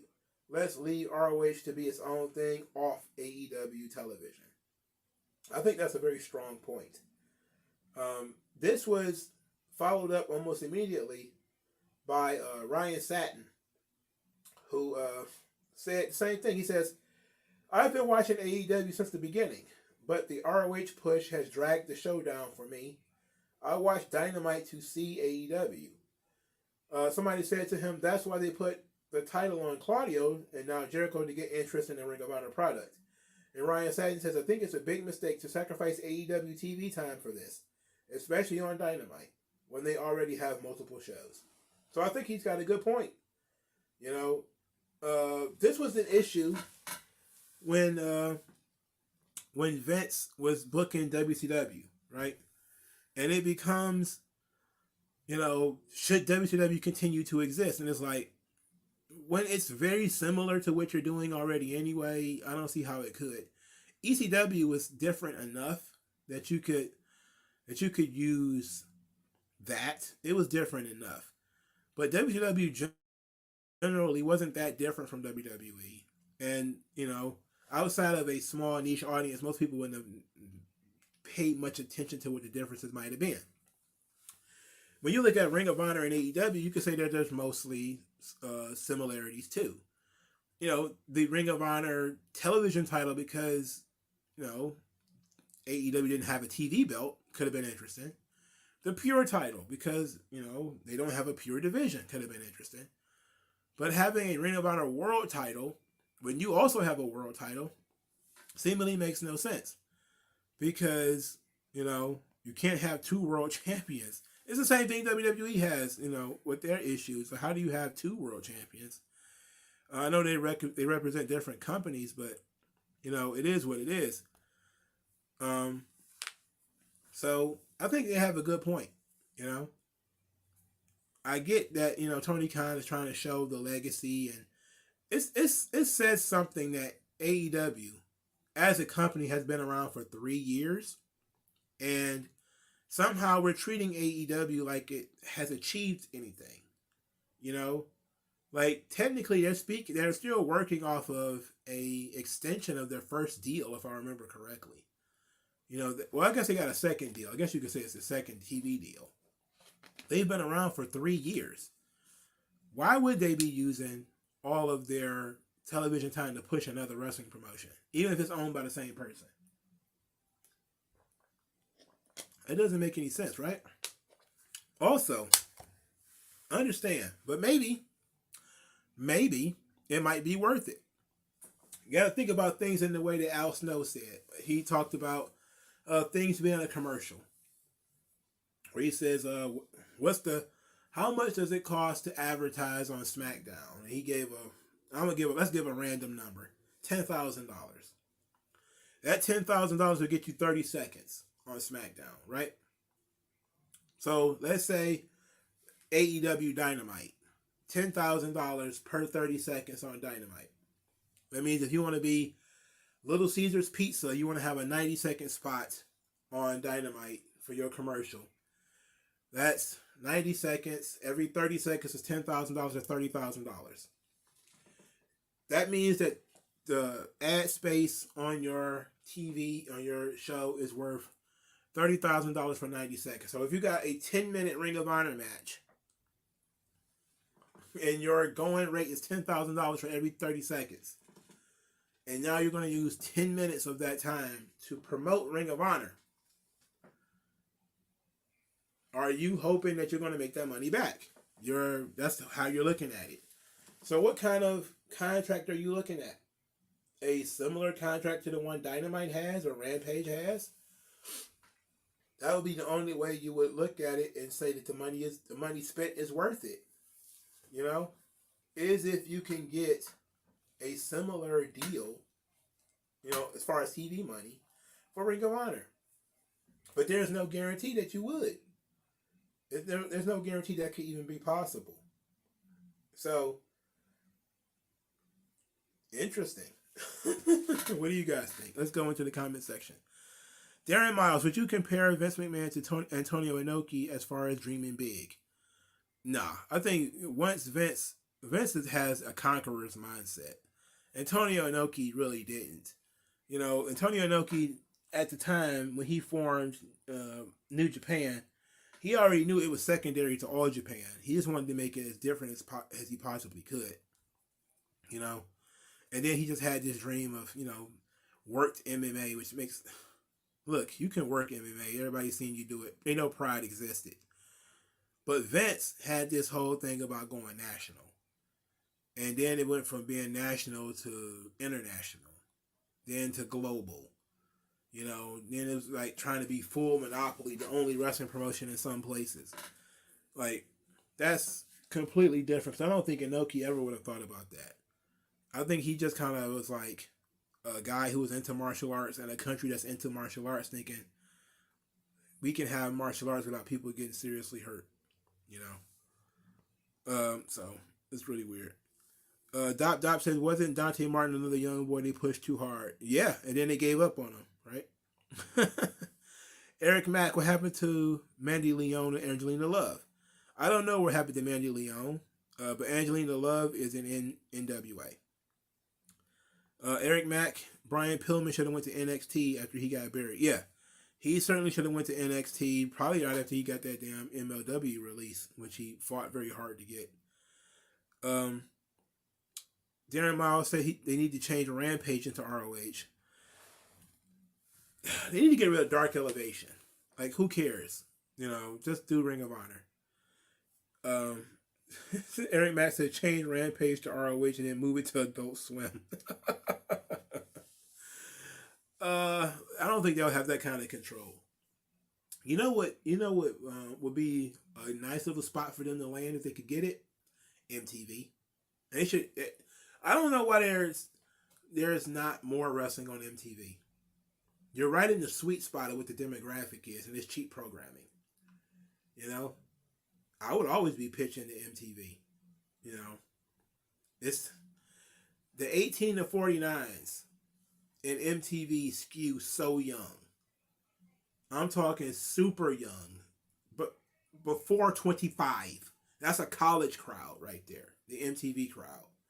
That's in late high school, early college crowd. Tony Khan would never be able to get those kids. When you look at all of the stuff that he's doing, all that shit tends to go back to people who are in their mid to late 30s. So while he talks about having the youngest skewing audience, if he really wanted to have a young skewing audience, he would go for MTV's audience, or he'd go even younger, which was WWE does. WWE doesn't fuck around with college students and stuff like that. They go younger, and it's smart because college students tend to be more fickle. Darren Miles says maybe if they make Rampage into ROH, would you think that would work? I don't understand why people want to get rid of Rampage when Dark Elevation is literally right there wasting everybody's life. He literally didn't even think of a more important name. It's just Dark Elevation. Like, you already have a Dark. Actually, you could combine Dark and Dark Elevation into one show, being a 2-hour Ring of Honor show. If you really wanted to. You know? And just upload it to YouTube. Which is why I'm surprised he hasn't just done that yet. You know? I mean, I get it. You don't want Samoa Joe and Chris Jericho working fucking YouTube matches, but take those belts off of them. That's the best you could do. If you want to keep Ring of Honor around and keep it where people can see it, and maybe if you gained an audience for it, showed it proof of concept, and that's how things work. Ultimately, if Tony Khan really wanted to have a Ring of Honor deal, he could pitch it to Fight. He could pitch it to Fight. He could say, look, we're going to shoot out of Universal Studios, similar to what NWA does, where they go to Tennessee or whatever. Impact does the same thing. They have 1 month of tapings done in 1 or 2 days, and then they don't see these wrestlers again for 3 or 4 weeks. So Tony Khan should just get an arena somewhere, anywhere, tape a month of Ring of Honor TV, pitch it to Fight, sell it in 1-hour blocks, like a subscription service, and that's that. And I think Honor Club still exists. You could go straight to Honor Club with it by asking people to, sign up for Honor Club, and you're going to have a show on Honor Club. Show people that it should be on TV. This was the thing that WWE did smartly with NXT. NXT was on TV first, but it was on TV as a game show, so it wasn't really what we know as NXT.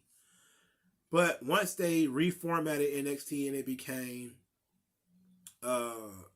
once it became developmental, what FCW was previously, then it was about building that proof of concept. having these weekly shows. People watch the shows, they like them, whatever. Once NXT grew to a certain point where TV networks are now asking for it because they're hearing a lot about it, they're seeing a lot people out of tweet about it. You know, NXT is selling out buildings on their own because they have their own roster. Now you can ship the show out to USA or whatever and make a grip off of it. Tony Khan's not thinking about it that way. That would have been the first thing I would have done. Is I would have told everybody, Ring of Honor is not getting shut down. It's not going away. I'm going to absorb a lot of these contracts, and we're going to fuse Dark and Dark Elevation into one show. And that's going to be a 2-hour block of Ring of Honor. And we're going to put it up on either YouTube or Honor Club or Fight so that, you know, if you want to watch it, you can. And it would have been that. And then if it became successful that way, where people are willing to pay to see it, you can then take that information to your TV network and say, this is what I'm getting from fights, or this is what I'm getting on YouTube. You know, I'm willing to, you know, sell this to you. You know, what are you willing to give to me for it? Rather than, I'm going to pitch that Chris Jericho is the world champion of a new wrestling promotion. But it's like you barely have the wrestling promotion that you already got off the ground. Like you're spinning too many plates here, baby. You know, how about making sure AEW is, you know, he's claimed that AEW is in the red. I mean, not in the red, but in the black. But I don't believe it. You know, like I know it would be very difficult for them to be in the black right now. So I'm in this position where I'm looking at AEW and I'm saying to Tony Khan, create proof of concept for Ring of Honor first, and then go back to people and go to these network and say, this is what we're doing, this is what we got. Trying to do it the other way around by saying we're not going to put together a TV show until we have a TV deal is foolish. You're a billionaire. You bought this thing. You got the money to hire a bunch of independent wrestlers. You had a bunch on the roster already that you let go, which was very underhanded, by the way, because he waited for a lot of those contracts to lapse before he bought the company. So there's a lot of people who, if he would have bought the company when he said he did and let it be known, a lot of those guys would have been grandfathered into contracts and he would have had to pay for them. But him and Sinclair Broadcasting, well, they waited until some of those contracts lapsed, and then they wanted to bring them back. And then here's another thing. If you do it that way, the way that I'm talking about, that is putting it up on Fight or putting it up on YouTube or something like that, maybe even trying to pitch it to Tubi or Pluto TV or something like that, you could use the Briscoes. Because you can't use the Briscoes on TNT or whatever, TBS. Okay, what the fuck they got? For starters, you have Ring of Honor, which is a separate promotion or a separate television deal. We're going to put them on a separate television network. You know, we're going to go to Tubi. We're going to go to Amazon Prime. We're going to go to Fight. We're going to go to DAZN. There's a lot of options out there for Tony Khan if he wanted to get started with a Ring of Honor television show. But you have to have something to sell people. You have to have packages of stuff to sell people. You know, if he would have put together a TV show and just put it up on YouTube or something, he would have data points and information to be able to take to these networks and be able to get this stuff done. But I'm not seeing that he's doing that. You know, that's really unfortunate. So which kind of asks the question, is he really wanting to get Ring of Honor on television? Is that really what he wants? Or is he just, again, trying to avoid being called Vince McMahon? Because if he buys Ring of Honor and then just, you know, fuses all the titles together, there's going to be a TBS and a Women's World Title fusion or whatever. A TNT title and the TV title going to fuse and be one belt. And, you know, the Ring of Honor World Title and the AEW World Title they're going to have a merger of those two belts. And then all the Ring of Honor stuff will be gone. And then maybe you'll do like one last stand for Ring of Honor in Manhattan Center or something like that. Okay. But then you'll be just as bad as Vince. So he's trying to avoid that by trying to keep Ring of Honor alive. But it's also pissing people off and it's turning people off because not everybody cares about that horse shit. Dark Elevation is trash. Trios division was only created to put the Young Bucks over. Absolutely. Now, Ring of Honor also had a 6-man title that they're not using. And that's the question that I have. Like, they're using all of the Ring of Honor titles except the 6-man belts. These are the only ones that they're not using. I wonder why. Wonder why. Wonder why. Taz and Excalibur. Excalibur's a weirdo. Has Hook sold a move yet? I missed Grand Slam. I think he might have. I think he sold a couple of moves. He's not the Terminator anymore. He's not like a 170-pound Terminator anymore. But he's not far off from being a Terminator. A horse with no name. Would it make sense for Hook versus Orange Cassidy in the FTW Championship? No. The FTW Championship doesn't make sense. Why does that thing exist? How would I save Impact? Well, you save Impact by, for starters, spending money. Spend the money. Invest in the product. Spending money. Spend the money. Stone Mexican guy is probably right. My audio probably isn't very good. I had the echo thing off at first, and then I turned it back on. I don't know what the fuck I'm doing, dog. Hey, look, I'm still figuring this thing out. All right. The echo cancellation is not on. Let's see. Mitch Colburn, most notably. Shane Taylor Promotions, which they should have brought in so they could have an actual heavyweight stable team there. They had no interest in bringing in Shane Taylor Promotions. They did bring in Khan, but he's stuck in Ring of Honor purgatory. He's not doing anything. Shane Taylor, however, did go over to Impact. He didn't get signed, but he basically just went over there and did a job.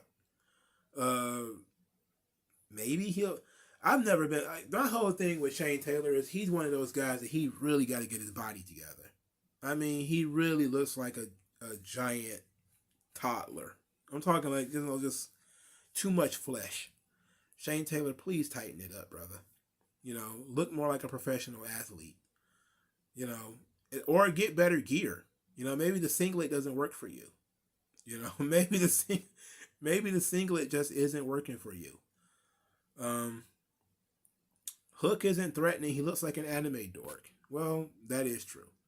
But that's actually part of what, those people liked about him. Mitch Colburn says ROH actually had trios and stables too. Yeah, they had a really fun set of stables. Violence Unlimited, The Foundation, Los Ingobernables. There's another one, Shane Taylor Promotions. There's a couple of nice little stables there. And they were, involved with the tag teams and the TV belt and all that kind of stuff, mixing it up near the end of Ring of Honor. So there was a lot of really fun stuff going on. But it was really unfortunate that, all of that stuff kind of got thrown in the garbage when Tony Khan took over because there's a lot of those people he didn't really want, on the roster anymore. Stone Mexican guy, AEW YouTube has the super thanks enabled on his YouTube channel. I thought Tony Khan was rich. Tony Khan is super rich. He's super fucking rich. Shane Taylor and my Thunderdome era hero and Cutie used to be tag team partners. Yeah. Tag team partners at the buffet table. But Shane Taylor is even more flabby than Keith Lee. Look, I like Shane Taylor, man. I think, he's a little too woke for my liking, but I want to see the brother win. It's just unfortunate that, he won't take care of himself, in terms of the way he looks. and that turns people off. Like, I think if he would change his gear up, maybe just wear like a t-shirt, or go to Kevin Owens route and do like basketball shorts or something like that, or boots and jeans. You know, he could look, tougher. He already does the hat. I like the hat and the jacket and that kind of stuff. I like that aesthetic. But maybe go a little bit more street with it. And I think he's a good promo too, Shane Taylor. You know, he's a better promo than fucking Wheeler Yuta, that's for sure. And he's a harder hitting, legit heavyweight. You know, Prince Noctis hasn't been watching AEW, but saw your video recently. You said the crowd was chanting for Jamie Hayter. That she has the potential to be a noteworthy female wrestler. I honestly have not heard Jamie Hayter cut a promo. I think 90% of it is people just like how she looks. She's very thick. And they're doing this storyline with her and Britt Baker, where she's coming across like Britt Baker's Virgil. So she's kind of getting over on that route. And not necessarily because she's going out there killing it and having great promos and it's working as a great character. You know, the AEW fans, they're just really entranced with the work rate shit. So, it is what it is. Yeah, Eddie Kingston is absolutely fat. He's fat as fuck. And he looks old as hell, too. He looks like Santa Claus now, because he got, like, the beard that comes off of his face. He looks like Mick Foley. And, I went on a rant. I edited out of my NXT review. But people were talking about WWE allowing people to now have imperfections. You could see that there's going to be gray in Roman's beard and he's not being forced to color it anymore. Or, somebody's balding and you can see it and all this kind of stuff. And, it was one of those things that Vince always wanted to cover up your imperfections. And, which is why he made fat people wear shirts or whatever like that, right? And people were talking like this is a great thing. Like we could see, Roman Reigns is, graying his beard. And, fat guys wrestling without shirts on and that kind of stuff. It's great to see people who are imperfect. And I just looked at that and I'm just like, that doesn't make no sense. If that's what people wanted to see, Hollywood would not spend all that money on makeup and hair and all that shit. If we didn't care about your acne and your gray hair and your fucked up teeth and your balding spots and everything, it's like, man, part of the package is looking as professional and as perfect as you possibly could. I don't know what these people have against optimizing their look, but optimize your look. There's no reason Eddie Kingston should walk around with this big, bushy, gray beard on his face. Line that bitch up, man. You look like fucking Master Roshi. Come on, B. What are you doing? Jamie Hayter is like British or something. Like she's like Welsh or some shit, I think. Mitch Colburn said wrestlers now either really don't need managers or valets, or they think they don't when they actually do. Granted, Rude never needed a manager, and neither did Hennig, but having one just added to their overall presentation and prestige. Yeah, but that was a lot of, that's because they actually cared about presentation and prestige. they don't care about that shit now.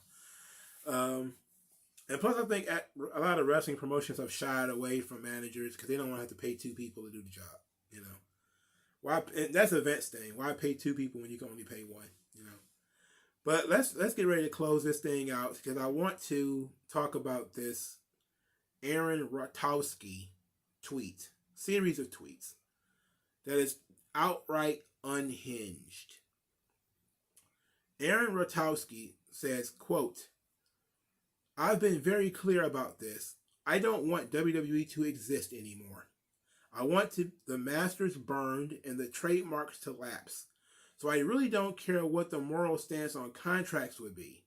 If it keeps wrestlers from benefiting the Fed, I'm all for it. That's my prerogative. Don't you say you were for workers' rights? Sure. But nobody should work for the WWE because it shouldn't exist. It should be burned to the ground. So the ultimate workers' rights stance is nobody working for the McMahon empire." This dude is literally unhinged. Okay? Literally unhinged. Why this dude came out of absolutely nowhere, and he's a journalist by his own Canadian journalist at that. It's insanity. Now apparently this was tweeted out a long time ago, and it's been brought back up. And he says, another one, if anyone wants to get mad at someone for wanting the Fed to go out of business, get mad at me. I not only want it to go out of business, I want the masters burned. It should be as hard to watch WWE as it was for me to watch Puro online pre-DSL. I want WWE to be lost media. He says, if it means the Fed dying, I'll sacrifice it. It is absolute craziness. Like, this dude, he's not a mark. He's insane. That's the thing. He is insane. What he's saying is insane stuff. You know, what he's saying literally makes no sense and appeals to nobody. You know, that's the thing. Like, it appeals to nobody. There's like 90% of the wrestlers wouldn't say they want everything that they've ever done to disappear. It literally doesn't make any fucking sense to say this. It doesn't make any sense to say this. But think about what he said. You know, he's saying that all of the people who work in Titan Tower should be unemployed. You know, there it is. Everybody should work, should be unemployed. You know, all of the janitors, the accountants, the people who work in the offices, you know, the people who put together the rings, all of those people should be unemployed. We're not even talking about, you know, the Randy Ortons and the Roman Reignses and all these guys. He's saying that we should just have widespread unemployment of over 200 people because he doesn't like a wrestling promotion. That's insanity. This dude is straight up insane. And him being Canadian is only part of it. You know, him being Canadian is only part of it. And of course, he is a super AEW fan. I'm scrolling through his timeline right now. And of course, talks about a lot of old wrestling. And, you know, it's just a lot of it is silly shit, you know. This guy literally just, it's one of those things where if it gets attention, it's good. Because nobody knows who this guy is. Like, nobody knows who the fuck this guy is. And so his whole thing now is he's the WWE should not exist guy. So he made an absurd statement. Of course, there's going to be people who are going to agree with him. And that small number of people are going to feel like, you know, this thing matters. And it's kind of weird. It's kind of weird. It's kind of weird. But I mean, it's what are we supposed to say about this guy? There's nothing you can really say to him, you know. And he was right. He even says in one of these things that he said this a year ago and nobody said anything. It's because nobody cared, you know. It's literally an insane rambling from this guy who, I don't want WWE to exist. I want it to be lost media. Well, have a jolly old good time trying to hide the master tapes to fucking WrestleManias.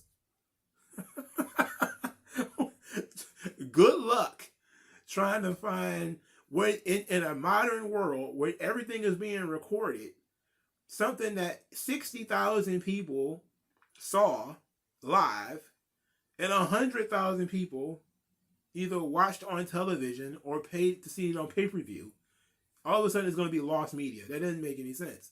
Somebody's got a tape somewhere.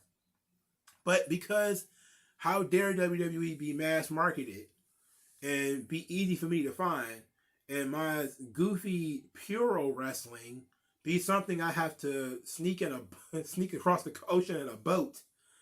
And this, what makes me, why I'm laughing is this fucking guy thought Dynamite was good. One of the worst Dynamites of the year. That even fucking What Culture couldn't fucking What Culture guy even said it was bad.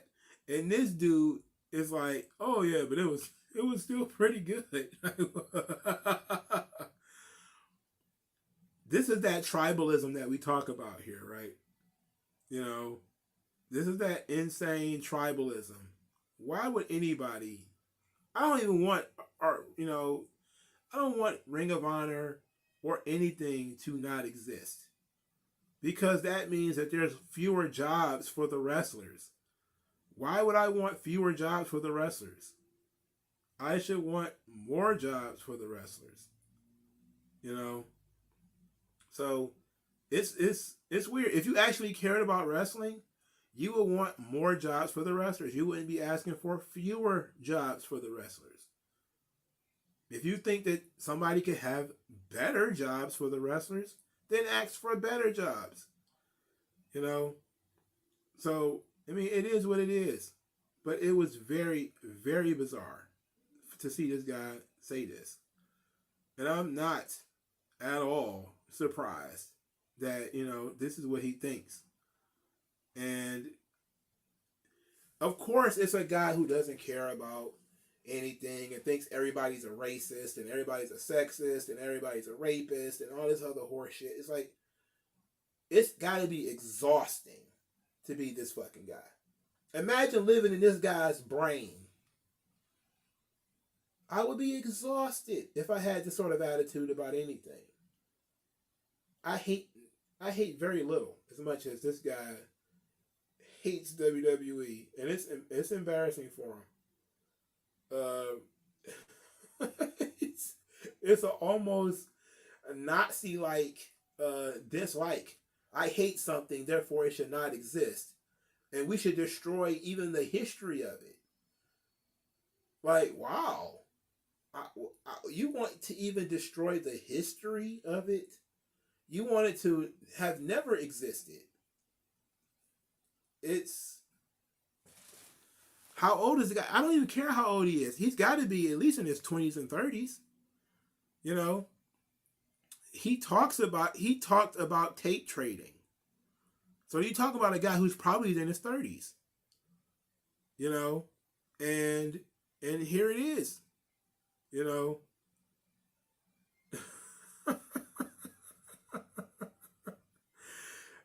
And it's, of course, it's this guy who is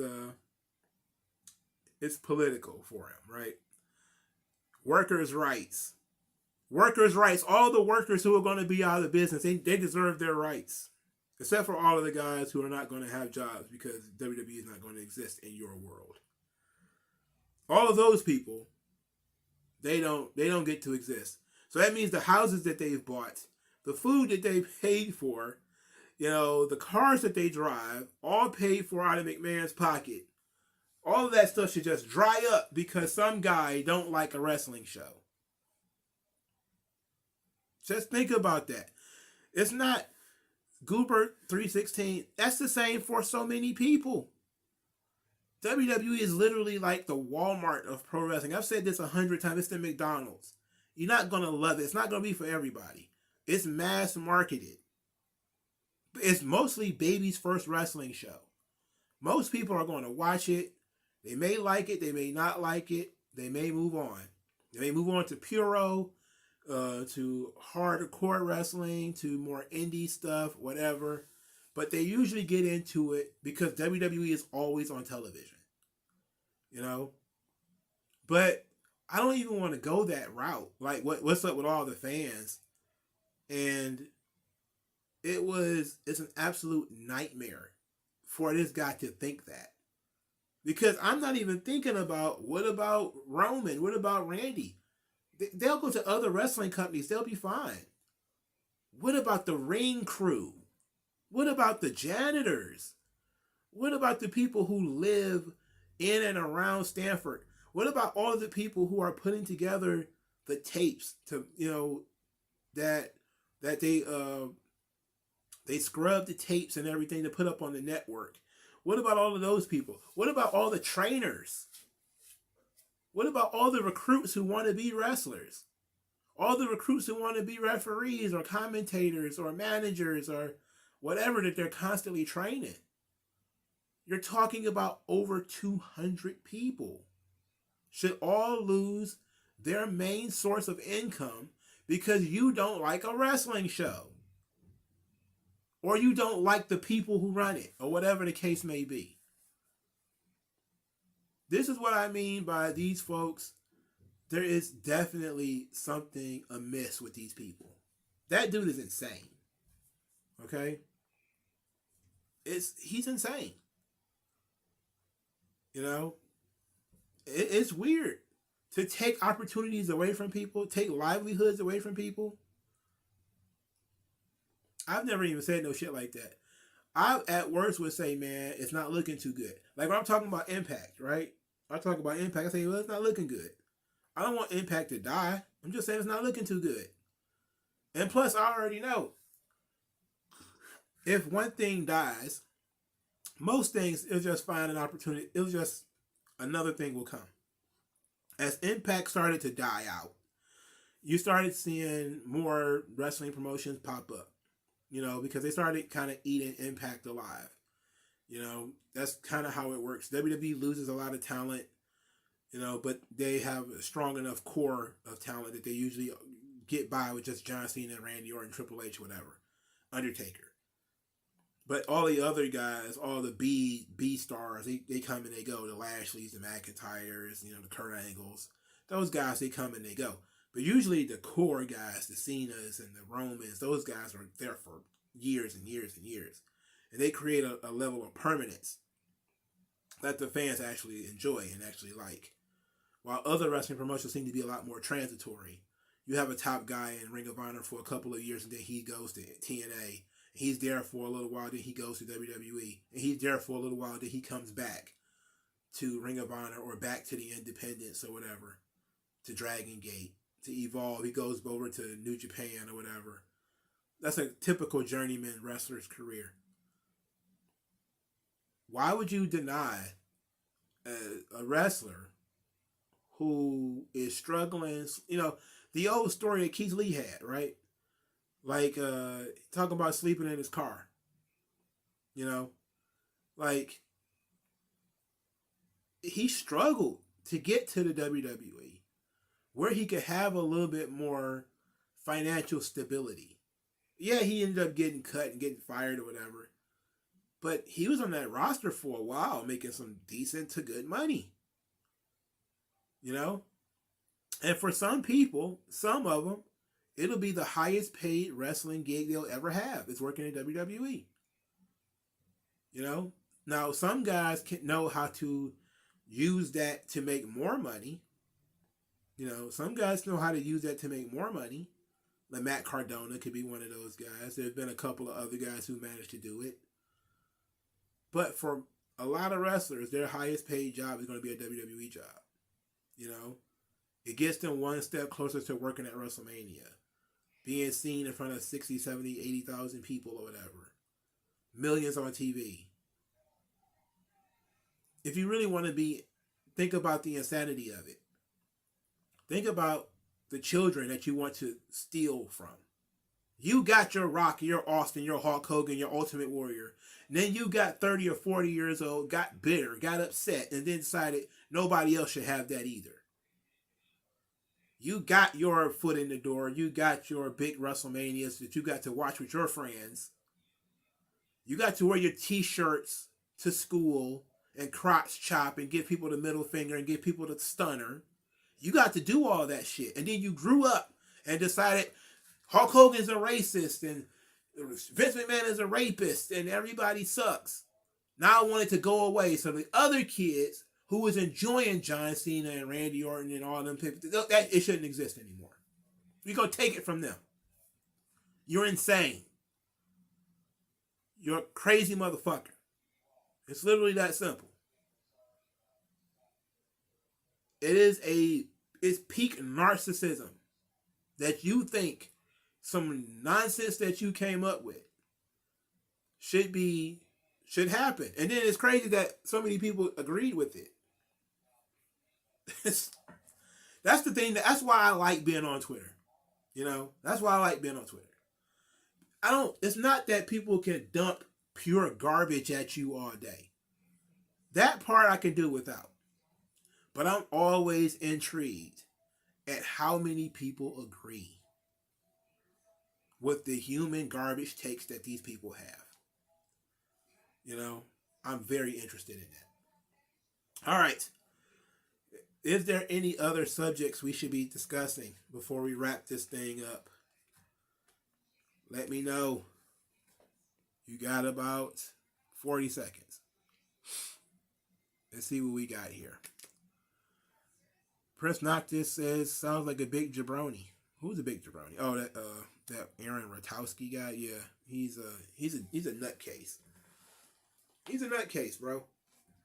But it's funny because I'm now going to take genuine pride in WWE success because this fucking guy wants it to fail so badly. Because he wants it to not exist. I should troll him every time that they do exist. Right, John Cena made 650 wishes. Think about that. Think about that. WWE shouldn't exist. John Cena, terminally ill children, 650 of them, wanted to see John Cena. And WWE shouldn't exist. We should take that away from them. Think about that. That guy's mentally ill. You know, it just is what it is. I wouldn't even say that shit out loud in public unless I was joking. And it's entirely possible that he could be trolling, but it's not looking like it. I looked at his timeline.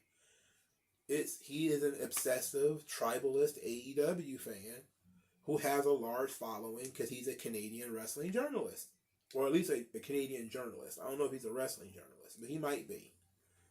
You know, but very bizarre. Let's see.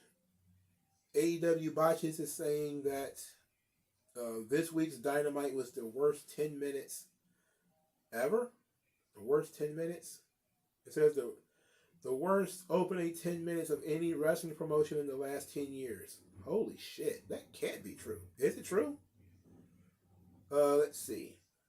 It started out with 1.2 million, and by the time Daddy Magic, I keep calling him Daddy Magic and Danielson started, they had lost 100 and something thousand viewers. So it went from 1.2 million to 1.016. Wow. And then after Danielson went off the screen, they lost more. It went down to 962. So Wheeler Yuta, his live promo brought down MJF's drawing potential, where MJF drew less than Matt Menard. Then it went back up for John Moxley and Juice Robinson. Excuse me. 1,013,000 for John Moxley and Juice Robinson. And it went down again for MJF and Wheeler Yuta, their talking segment, back down to 997. It went down again for the women's segment, Toni Storm versus Serena Deeb. Then it plummeted again for Andrade, Butcher the Blade, Private Party, Ricky Starks, Jungle Boy, Chris Jericho versus Bandito. And then it upticked by 4,000 at the end for the final few moments of Chris Jericho versus Bandito. So Bandito is an anti-draw. But is that really his fault? Nobody knew who the fuck he was. Can we really blame Bandito for this? Nobody knew who he was. You know? You can't really blame Bandito for this. Nobody knew who he is. And it's up to AEW. They had an hour and a half to tell people who that guy was. You know? They had 2 hours.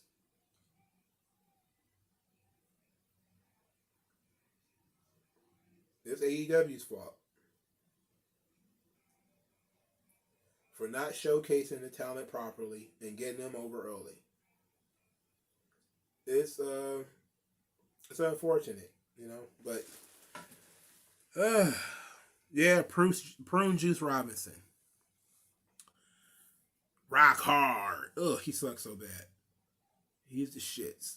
Yeah. All right. Thank everybody for coming. I'll talk to you guys later. We're going to do a Sunday live stream. Comics and manga. It ought to be fun. Yes, I saw Bandito hugging Tony. It was cringe. I saw Tony smiling too. It was so cringe. It was super cringe. We just live in a super cringe world right now, brother. But I'll talk to you guys later, man. Peace out. Everybody, have fun. Enjoy your evening. I'll try to, I don't know what kind of video I'm going to have up for Friday. Maybe I won't have one at all. So, but thank you guys for your time. Even if you're listening to this on the playback, like, share, subscribe. If you haven't already subscribed, I'll talk to you guys later. Peace.